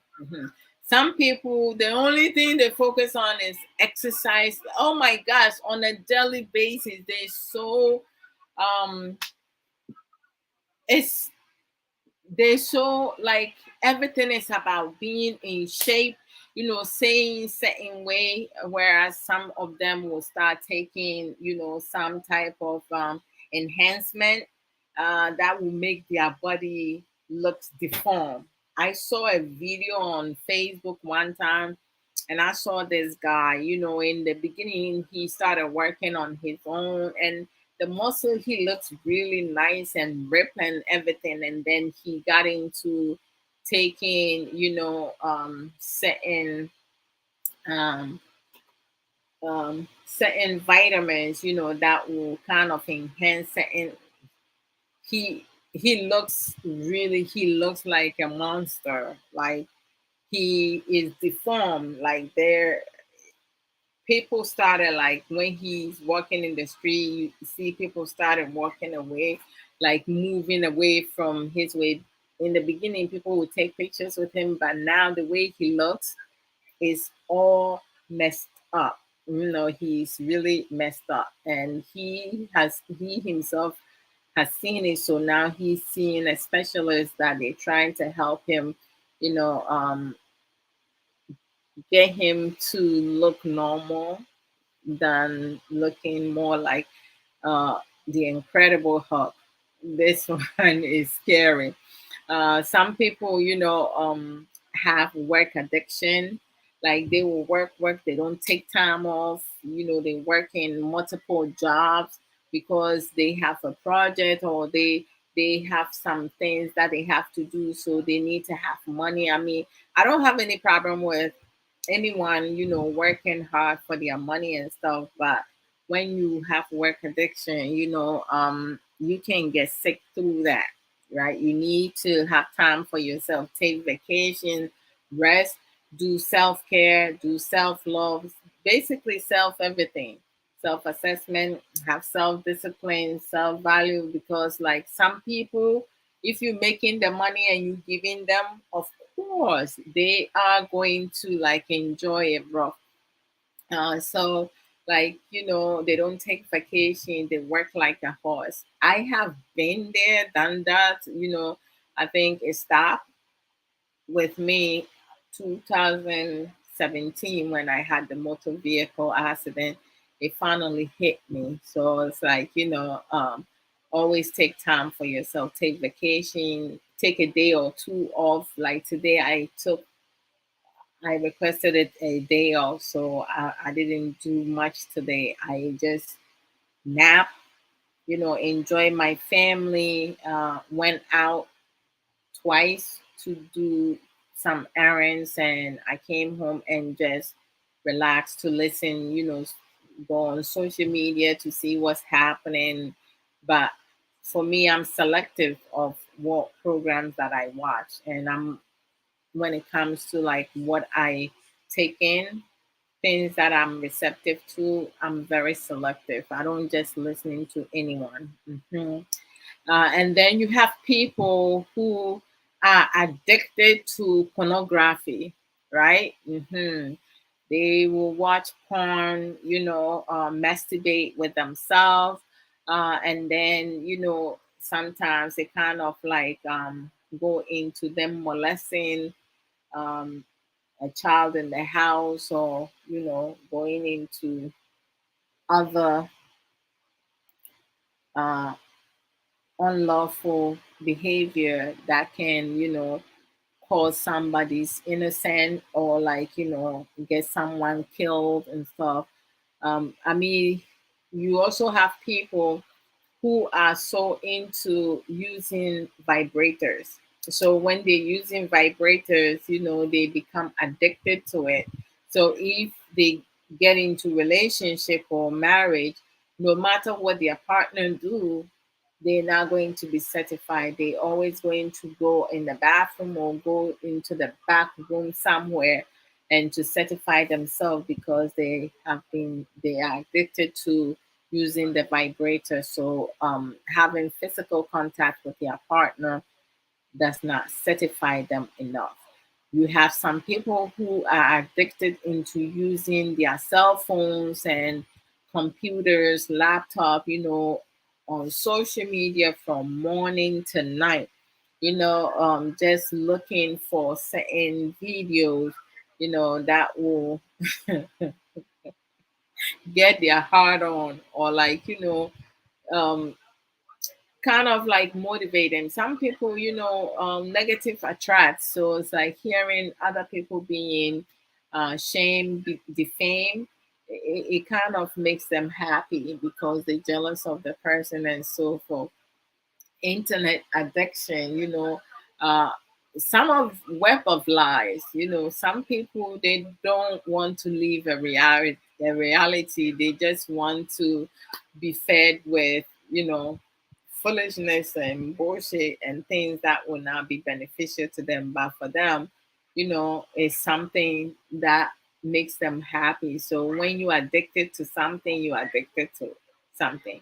Um, and then you have, oh my goodness, food addiction. You have people like they just love food. So some people, when they stress, they will eat food. Other people, like, they eat food, they will gain weight. Other people, they eat food as much as they will eat, because of their metabolism, they will never put on weight. But some people will eat certain food, and then once they finish, they go and stick their fingers in their throat and then throw out the food. I mean, like, all that is part of sickness, because you're addicted to something. So you need to have it, even though you shouldn't be eating it, some. And then we have the addiction, sex addiction. Some people, oh Lord, some of our men, when it comes to sex, oh my goodness gracious, that's all they think about. They don't think about nothing else, In marriages, sex is one of the important components, but sex alone will not keep a marriage, or a relationship. I kid you not. Some people will say that that's not true, but that's on them. Just be mindful. You have to be very mindful that, um, Sister Aisha, Uncle near with the X factor, Besima, and Mwapaba. So, like, addiction, what are some of the things that are considered um, to be an addiction? When one is addicted, to certain things. Some people have drug addiction. Some people have alcohol addiction. There are some people they have to drink alcohol on a daily basis. Some people, they cannot even eat if they do not take some type of alcohol. They have to drink alcohol in order for them to eat. If they don't drink alcohol, they will not be able to eat. But then they don't admit that they have an addiction. So, addiction is a chronic dysfunction of the brain, right? By definition, um, dysfunctional of the brain system that involves reward, right? Motivation and memory. It is about the way your body craves a substance or behavior, especially if it causes a compulsive or obsessive pursuit of reward and lack of concern over consequences. So, like, what they doing, they don't even care what is doing to their body, what is doing to them cognitively, physically, mentally, whatsoever. They don't care because they feel like they get they getting reward out of that, right? So some of the signs or symptoms of, like, when it comes to alcohol addiction and drug addiction is that you loss of energy or motivation, right? Neglecting one's appearance. Some of the things. You're very welcome, Sister Sage Williams, as always, and thank you also. Spending excessive amount of money on the substances, because people who drink, right? You always buying some type of alcohol, beer, hard liquor, and so forth. So it's like you have money to spend on alcohol, right? But then when it comes to setting bills, you don't have enough money to pay for it, but you always have money to go and buy alcohol or drugs. So it's like, you look at people, you'll be like, okay, are they even, because of the dysfunctional, like, the damage, they damage people, some people damage themselves, right? Social dysfunctionalness, like people who drink, who use substances, they don't interact, they don't socialize with a lot of people. They tend to isolate themselves, right? They don't engage in conversation when they go to social event, because most of the time, if one drinks and get drunk, what happens? They will either get into unnecessary arguments, right? Have conflict. Hey, Rami, you day. I just finished talking about vibrators, how some people have addiction. Some people have addiction of it. They have problems at work, right? Some of the problems that they have at work is could be lateness, um, call out a lot, every now and then they call out a lot, days that they're not supposed to even, they're not sick, nothing wrong with them, but they will call out at work. Their performance at work is very poor.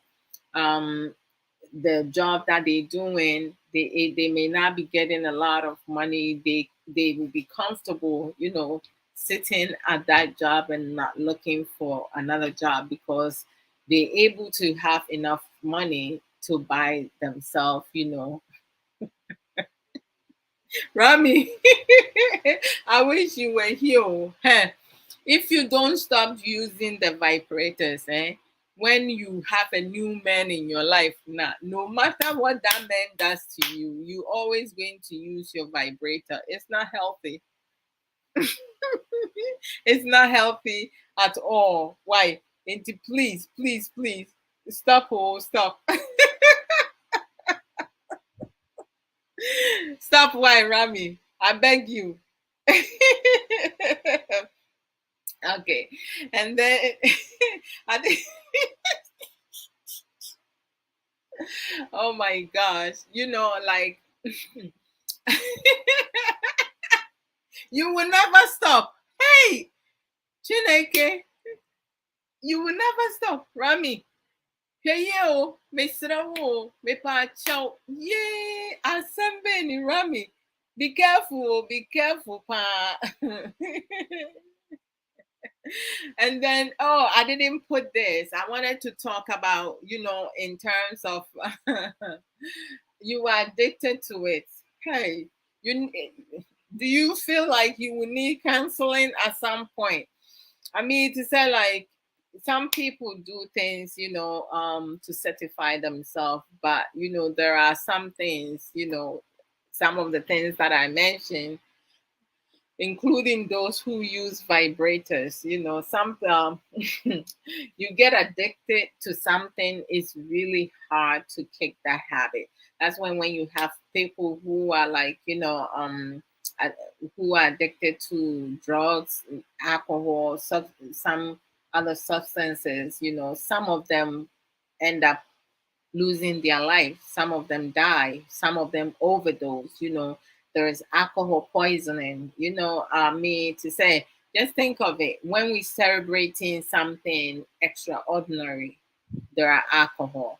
When we grieving, and you sad, you stress, you depressed. Some people use alcohol to numb themselves from overthinking certain things. I mean, if you're taking prescribed medication, some of them you cannot mix it with an alcohol, right? So, if and the fact that some of them are chronic,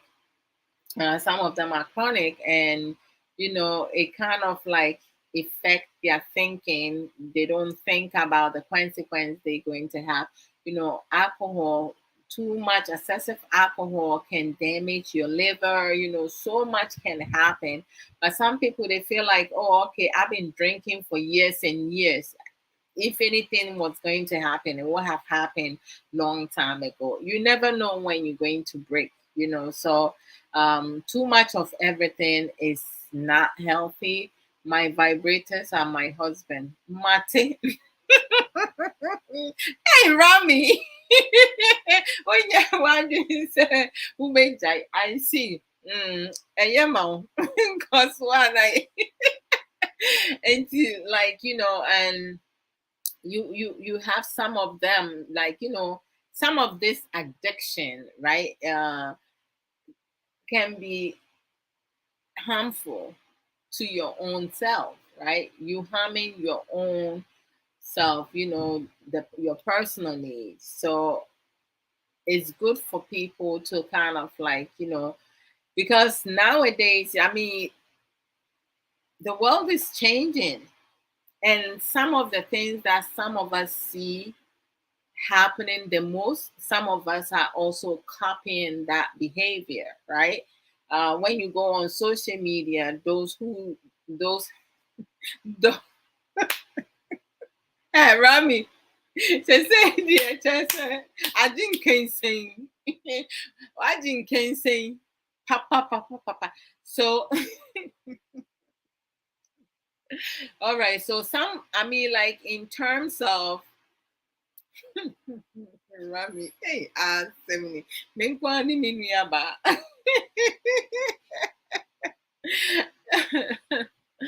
Oh my goodness gracious. Okay. To tell you the truth, when you have, I mean, we all have addiction. Okay. Everyone has some type of addiction. Some addiction is healthy, others are unhealthy, right? For for me, when it comes to kinky, I go, hey, sister Sika, can I get you more rami dear na some dear yan can it cast crack chese me who about besia na see ya ne day to the extreme na say you say me man on pel my dear ni on pay the real deal on one by with masturbation and like I just don't know. And I spoke to her one time about when she gets into relationship, she's gonna have a hard time because whatever her partner will do for her when they have sex or make love or do quickie, she's never going to be certified. She's always going to go in another room or the bathroom and use her vibrator. She said, that's right, it is. You got it correct. Onye na drink, right? You know, Rami Asamde Yankanikese. You know, I will leave that alone. I was talking about addiction. I just needed to bring that in because some people need to know that that's also people can get addicted to it. Sister Sage Williams said even common Tylenol and alcohol together are hypotoxic. Yes, yes, toxic to the liver. This can unfortunately lead to liver damage. Sister Sage Williams, I'm telling you, a lot of people just don't get it, right? Obi wɔ hɔnom a nsa yɛ ne nsuo. Ɔnom nsuo every day, morning to night. Ɔbɛnom nsa ne saa. I mean, it is just a wodwendwen when you are stressed, you know, things are not going accordingly and you drinking all the time to numb yourself. Once you come to your senses, the problem has not been solved. So some people drink themselves to death. You know, some people go into drugs, you know. Some time back before COVID, there was a lot of some youth in Ghana. They started taking tramadol. They were using tramadol to go have sex with females who were going to restaurants to use their money and stuff. So they will buy them drinks. You have some females who will bring their friends to go and just milk everyone. And then the guys also came prepared. They will take tramadol for them to stay on you for hours and hours. But everybody knows that tramadol is for severe pain. You're not supposed to mix it with alcohol. And then you mix it with alcohol. You laying on top, trusting. Before you know it, your heart stops and you die. When you see gone too soon, you see young people like, hey, growing up, when you hear somebody has passed away, it's the oldies, the old people who you see their posters. Nowadays, you see so many young people dying and you don't know the cause. Some of them, I mean, like the way you have people having sex with anyone on social media love is like all over. The ploy to manipulate other people, some of the manipulative behaviors we see on social media, the lies, and so forth. You know, you have some people videoing themselves, you know, naked pictures, naked videos, sex videos, like just to get views and stuff. I mean, like, what is this world coming to? Some people having phone sex, video sex. Hey, Charlie. Social media, I'm grateful, said the time we were growing up, it wasn't available because God knows what would have happened. It's crazy. Seriously. It's really crazy. So, I mean, like, a lot of people. Sasika, Rami, the old Nigeria, just on the on the FIFA, no, addiction and habits are the same. Yes, that's true. That is so true. And you know, are you going to kick your habits with the vibrators, Rami? Please kick it or kick it, okay? So, I mean, like when people who tends to manipulate, you know, they use this control and harmful behavior to avoid taking responsibility, and you know, they have true intent behind it. Uh, they cause confusion, chaos, you know, doubt into other people who do not have control of their own mind. I mean, a lot of people, especially when it comes to religion and Christianity, like spiritual stuff, you have some people who have conquered, manipulation to manipulate people, but most of the time it's the females that falls for it, right?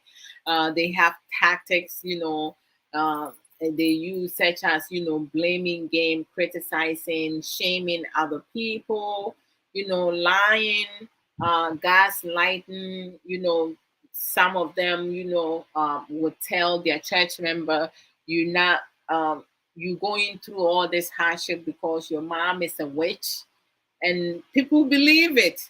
Your mom raised you; she carried you in her womb when you were vulnerable. She didn't kill you. She did not do it, but then she takes care of you till you become adult, and then you believe in what a stranger is telling you, what your mom is, stupidity. They will believe it, right? And then, some of this manipulation, it can really damage a person emotional, psychological well-being, right?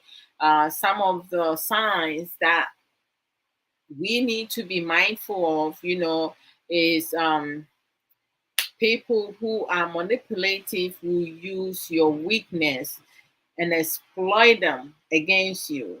They will use your insecurity against you. If you are not knowledgeable, you don't want to learn, you don't know it, but you refusing to learn. They will use it against you because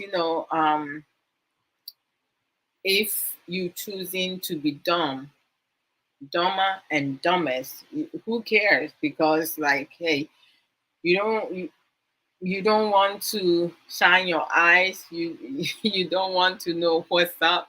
We in 2020, 21st century, so if you're going to continue to be dumb and stupid, people going to like manipulate you and take full advantage. They don't care as to whether or not whom they hurting. Some people will divide families, divide a nation, um, dissolve marriages, relationship. I mean, like, you have to have your own mindset. Some people will convince you to give up something that is important to you. They will make you depend on them, right? In relationship, right? How many men depend on women versus women that depend on men? Hmm. There are some men, when they start dating you, you working, and then once they propose to you or marry you, they tell you, well, because you my wife, I want to take care of you, and I want you to be able to have time for yourself and the kids. So I want you to stop working. I'm going to like take care of you financially. Before you know it, you give way, right? And then they go into the control and power, right? We spoke about it earlier. You have to look for the signs. Don't give up things that are important to you.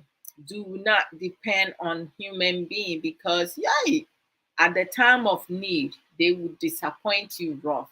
And so you have to depend on yourself. Build yourself up, your self-confidence, have self-assurance, do self-assessment, have self-discipline, self-control, self-value, self-love, do self-care. Basically, self everything, self educate, and self motivation. Just do everything. The focus, everything starts with you. So you have to do better, right? They will use guilt trip on you. The things that they know will make you feel bad, right? They're going to use that on you. They normally will ignore your input. Anything, everything you say is not as equally important to what they're saying, right? They offer the silence treatment because, like, when you're saying something, I mean, like, in terms of people who are narcissists and controlling, obsessive, and oppress their partners, right? when you speak, right, about important things, because they jealous, they insecure, they coward, they weak, they're not going to say nothing to what you said, right? And then once you're done, the response that they will give it to you, it will make you feel sad, you stupid, even though you're not. They will force you out of your comfort zone, place that you're not ready to step into. They will make sure that they do that, because that's where they'll be able to control you the most, right? When you don't have any defense, that's when they will do that. So they work you to the point whereas they will be able to control you. They don't give you time to make decisions. They always making your own decisions for you. um they also underestimate your self-confidence when they see that you building confidence, and they don't want to, like, if, for instance, if you go, you tell them that, oh, you were watching Sister Sika Edike's program, and this is what you talked about, because they know, say, watching Sister Sika Edike's program, no, is going to build your self-confidence. They will start telling you, you shouldn't be watching that, because that woman, she doesn't talk about anything that will be more beneficial. She's just manipulate you. Like, they will do things and say things that will make you doubt yourself, right? Your own ability. Boss lady, oh, don't go. Like, if you watch, like, people that do, like, productive educative program, they will make sure you don't watch those. They will offer you programs that you should watch, programs of other people manipulating others, right? And then when you go to religion, churches, some churches, that's what they do. They want to, they want to tell you what you can do. They don't want to help you resolve your problem, because if a church member goes to a church leader, a pastor, an elder, and tell them, so, oh, elder, like, nowadays when I go to my shop, I'm not nobody's coming in there to buy anything, but my another lady or another guy whose store is next to me, he or she is always getting customers, and then this church leader will tell you, oh, then you have to we're going to have to pray for you. You're going to have to bring this amount of money. We have to do this, we have to do that. God told me to this and that. My sister, my brother, you have a shop and you closing that shop. What do you think is going to happen? People would think that you close that shop, you no longer have business over there. So of course, your neighbors, people that have other stores over there is going to get they're going to get business, and you're not going to get business. That's simple logic.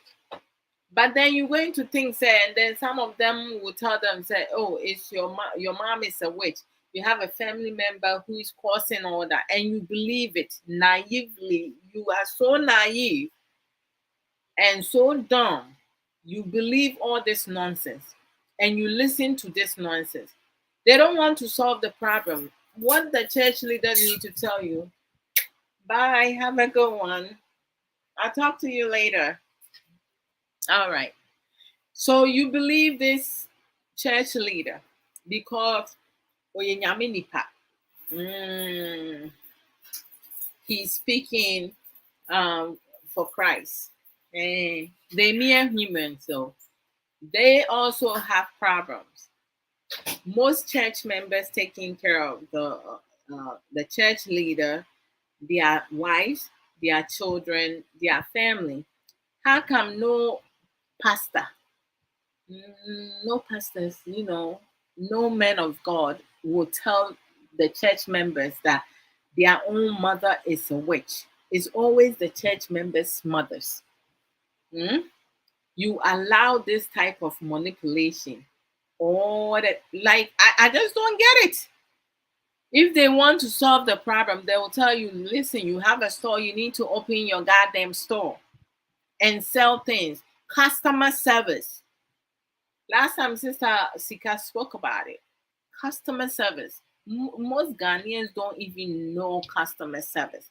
The way they will talk, they open their mouth, the things that will come out, it's not even attractive.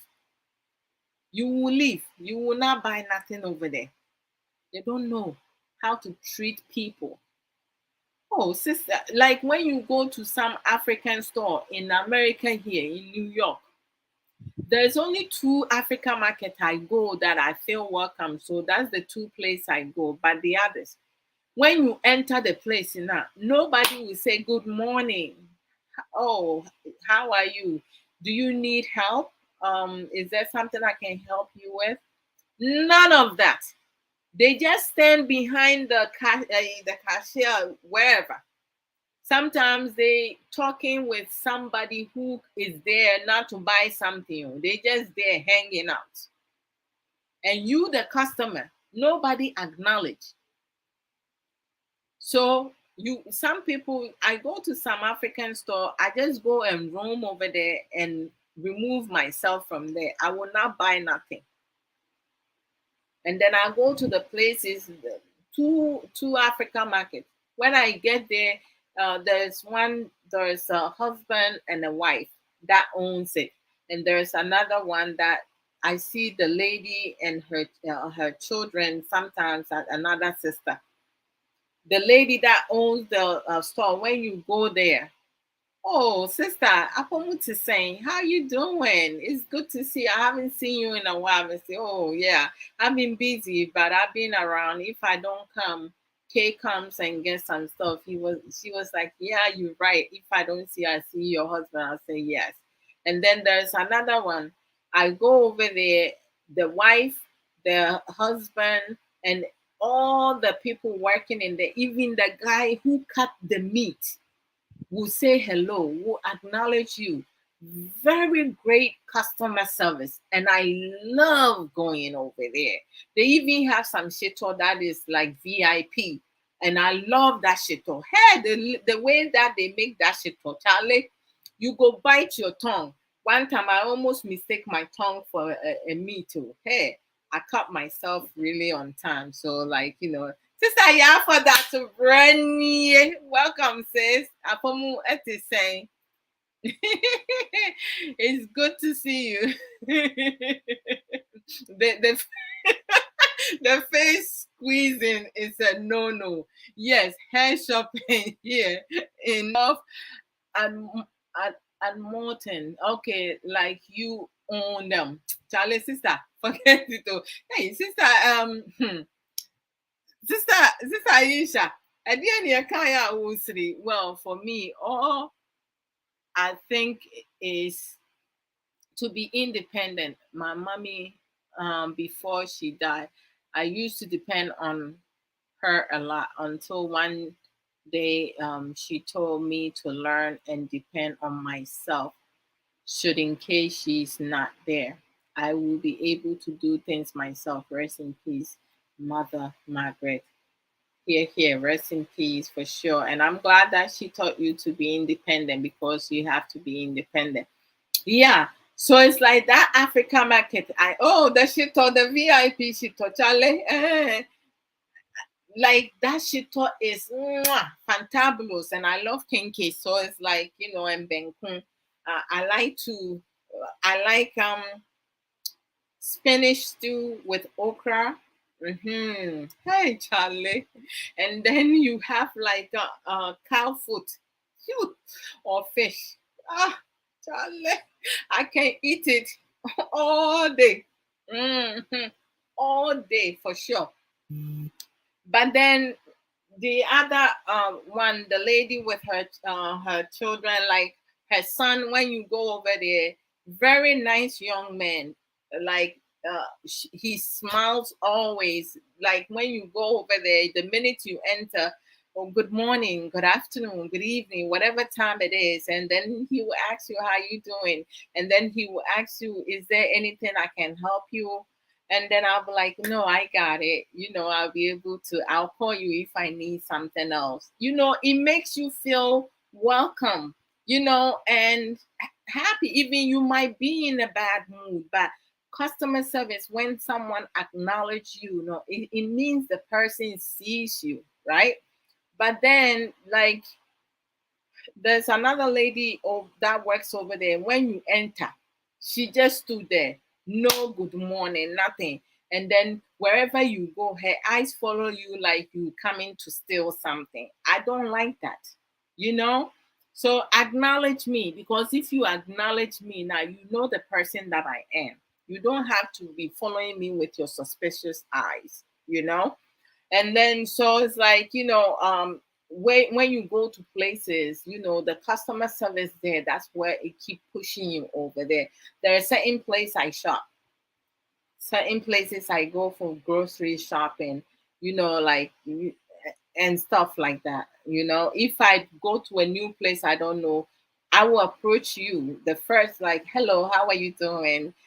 This is my first time here. Can you direct me to which aisle you have so and so and so? Like, just, you have people that will walk you to the aisle. You have people that will tell you which aisle to go because they have numbers, because they might be doing something else. Sometimes, you go in there, they helping somebody, you be like, excuse me, my apologies, I just would like to ask a question. But if, depending the type of customer service they giving them, you can roam around, and then once the person is available, you approach them. Some of the customer service, they will approach you. Some businesses, they educate their employees, to make sure that they give the best customer service, because that's what's going to bring the customer back into your store. But you kurom for Ghana for bebre ni musa na ade no kura wo to no te bi kwampo a wabusa no e bi ade no ye ne bo onye den a wato ba akopɛ no wo se na te say yi wo beto ade a yi fun we say a wo beto na wama me akasa saa nti sɛ wantɔ hwee. Ebi obi wɔ hɔ nso a wɔpɛ sɛ ɔbɛhwɛ wo customer service sɛnea ti o, wobɛhu akyire yi, because deɛ wo ba a wobɛyɛ no, ɛno na ɛbɛma no ebi ohu ne nua bi ɔbɛka sɛ, mekɔ saa ayi wei sei, mo customer service ɛyɛ good paa. Ɛno bɛma nipa no ayɛ curious akɔ, na meba na meka sɛ, saa store wei, saa store wei deɛ menti hɔ bia, mesida no mekɔɛ, sister bi a ɔwɔ hɔ no bɛhwɛ ɔtete ne ho gu me so. Yɛn nso deɛ ɛbɛka, me I go say it. And like, I don't go to any, there's a lot of like African markets in New York. There's only 2 that I go to because their customer service is excellent. If I go, the other one, if the other lady is there, because I don't know if she's related to the owner or not. If I see her inside there, I will enter and leave. But then, like the other one that I said, even the guy who cuts the meat, he sees you, he's like, oh, sister, Apomuti saying, so yes, I don't need me who ye pan. I'm so what is saying. I'm so, and then the main tournament in me, has to be teacher, but next time me back. Effect. Ushia ukuro muni, na woni ni din komo, no ne ade. And then 2 days, maybe a Wednesday, and then a Friday, right? And then 3 days. Na kwesi graduation na baby amekɔ na menya parking tin me drive ya na mekɔ parking see one of the banks anim hɔ nom na me besia akɔ nti me besia akɔ no na me hia papa bi on sɛ Ghana fo no ye mu bi no ye hu ye ho nti na menye 100%. Nti no menini bo yebo nhia na me say good morning or say good morning na me say it saying after me can't say no na asa bra no kra wa ye shock che say ye ne nwanwa say me ye Ghana ni eno tigina no say o nyame adom me hu ye na so mo te say na me say o me hu ye na say what ya na me say o menti ha say ba me sister panyi ti this area na you may be graduating till me nya parking and I may akɔ parking wo me kɔ parking wa ha say no say ampo sister me kura me di nika me car baby ama parking man ko tu ni ntem a on be ma me ticket na me say brand wa ma magina we na ekɔ no wa o ma ama wo ticket enti no wo ye o tu three And Chebia to say like the other person, the Mishia, no, may record them in her cramp, no, yeah, now, or not to say, or I will put in a car or where you man are parking the area, honum, very difficult. Now, say, I know there are certain places that parking, what, shay, just a winner parking. One thing, and Casamidin is a cars now, those one. I don't know. And it's a whole lot. That is a true. Yes. So yeah, I said we don't know and don't want to learn. A serious matter. Me like if I go to certain store, I mean it say Africa marketer. Say we muni into I like doing that, but me who say African market mmienu bi wɔ hɔ a mekɔ a the way they receive me, any customer service, I just love going there. I will continue to go there. I don't speak English in Ghana stores. I sometimes send my baby father to go buy it because I'll speak Arabic. Arabic? He speaks Arabic? I see. But it's a customer service there. It's good. It's good. You need to know how to speak to people. But some people don't know how. And very bad. And we just need to do better. And when it comes to like, manipulation, but to say you see say yeah make can say oh what mommy story I 1 year you say mommy no one mommy na wo ho no mo dia wo wura mu a ochia wo o kan good morning so ehun onim say mommy ni ho no ma wo say mommy no edwa so ehun mommy no wo ho a she knows what to do, but she's choosing not to do it when the owner is not around. So when you kuro mu for when you adwuma wo baby no ubehu oba da bia wonte ase ono nko a ho no ma edwa no enkosoro. You don't understand because her customer service sucks. That's what it is. And when it comes to manipulation, some of them, they will butter you up with small requests and stuff like that. And we just have to be very mindful and be alert, right? They will have their best interests in mind. They don't care about your interest. They always blame you for their own bad characteristic, bad behavior. When they do something, instead of taking accountability and responsibility, for that to own it. The guidelines for your accountability and responsibility. Obi adi nsɛm hu na wonim wedding nsɛm hu na they have to take responsibility. They blaming you for their own things. They are irresponsible and the inconsistency. People who manipulate, they tell you what your ears want to hear. So if your ears go sweet you, they go give you all the necessary stuff now. You will pay the operating no the bema. Those people, manipulators, pretenders, liars, gossipers, and so forth, they are wolves in a sheep skin or clothing, whatever you want to call it. And I don't want to get to 3 hours today. I should be off already. So I'm going to leave you guys here. Join me tomorrow with Sopho Samuel Okoso at 3 p.m. US Eastern Time, 7 p.m. Ghana time. Sopho Samuel Okoso will come and talk about different things. Sometimes we talk about general topic. Other times, he just stick with marriage. But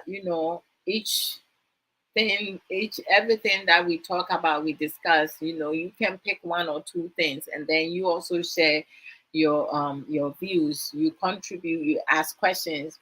I want you guys to ask me questions. So when I come live, because just put me on the spot. I love the challenge. All right. So I hope that I was able to give as much information and some of us learn something from today's program. So to support Adodo, as I said, I thank you all those who send me stars because, hey, You guys are unbelievable. God bless each and every one of you. Hi, Kay. So share the program, like my page, follow Ajuodo Mensa page, subscribe my YouTube. I appreciate you also, Sister Ishankra. God bless you. Follow my YouTube, Ajuodo Mensa. I'm also on Instagram.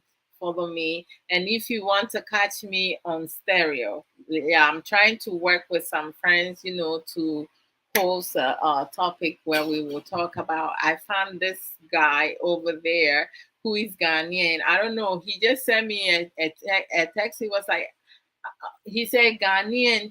He said Ghanaian too, and so I was like, "Oh, really? That's awesome!" Like, so we can, schedule for it. To discuss, we can schedule for a chat, for a program, whereas we can discuss stuff. So I'm looking forward to that. Okay, yep. Okay, your thing is coming up as Facebook user. I mean, on the phone, I see that J, but here I'm seeing Facebook user. I don't know why sometimes it's like that. But on the phone, I see your name, Claire. hmm hmm Mwah. What's up, baby? So, like, I'm going to leave you guys here. So tomorrow, join me, right? Follow Ajo Mensa page. You guys, just support me, help me grow. And bring your topics. I have some videos sent to me. I just don't like to promote certain things. There are certain videos that I would love to, like, show on my videos, but I'd rather, like, I take the contents and then I will share, I got it from here and there. Because sometimes, if there are certain videos, if it's negative to the extreme and you showing it, it's like you promoting that person. I'm selective on certain things. So I'll see you guys tomorrow. Join Soft with Samuel and myself. I'll see ya. Okay. And then Saturday. Oh, Sister Aisha, man, I enjoy your post regarding autism. Those informations are like fantabulous, because a lot of parents, a lot of people needs to be aware of a lot of things, whereas people are able to, like, be supportive to parents who has kids who have some type of disability, and children have autistic, because we need to be more supportive instead of pull down and sabotaging and defaming someone. And um, the negativity needs to stop. So, Sister, yeah, thank you. So I really, when I saw that post, I was like, this is awesome. People needs to learn from each other, and whatever information you have, just keep putting out there. And then when we see it, we need to also share, share programs and share posts from friends and family members for others, just to spread it around for other people to also become aware of it. The more information we put out there, the better we become, because we need to unite, unity, build, develop, right? When we are divided, it's not going to help us develop in certain ways. So I want to thank each and every one of you, Brother Kwe, exactly. Thank you, guys, to all of you who shared my programs. Those who like and love, use other emojis. Those who contribute. Those who have been sending me stars. Keep sending the stars. Okay, give Ajuodo some, some gift and stuff like that. I love you guys all the same. If I did not acknowledge you, please forgive me. It's not intentional. Sister Mavis Boache Ansa, welcome. Apomu Etisen. If I did not acknowledge you, it means I did not see you pop up. Forgive me. One love to each and every one of you always. So I see y'all tomorrow, Sunday. I will come and continue to talk about the autism, some of the related behavior and the struggles. So I talk to you guys later. We thank you as well for having time for us. Oh, thank you, Rami. And you know, one love to each and every one of you. Please go and follow our daughter Mensa page, okay? And sometimes y'all could bring topic that we can discuss. I'm going to be going to Sankofa Radio at 10 p.m., which is going to be 45 minutes time with Dr. Osei with Impemu Komodi. Sometimes you have some couples who bring their problems, to discuss. So you can come and share your views. Sometimes the guys, I feel like some of the guys will be biased and stuff like that. Of lately, I've been falling asleep in between. So if I go there today, I'll try not to sleep. So I share my views also. So we all need to like bring our input in everything that we do. So you guys take care of yourself. Everybody have a blessed, safe weekend. Take care of yourself and bye. Love y'all. Bye guys. Take care. Medamu nyinaa mo ase, wate. Na me nhyira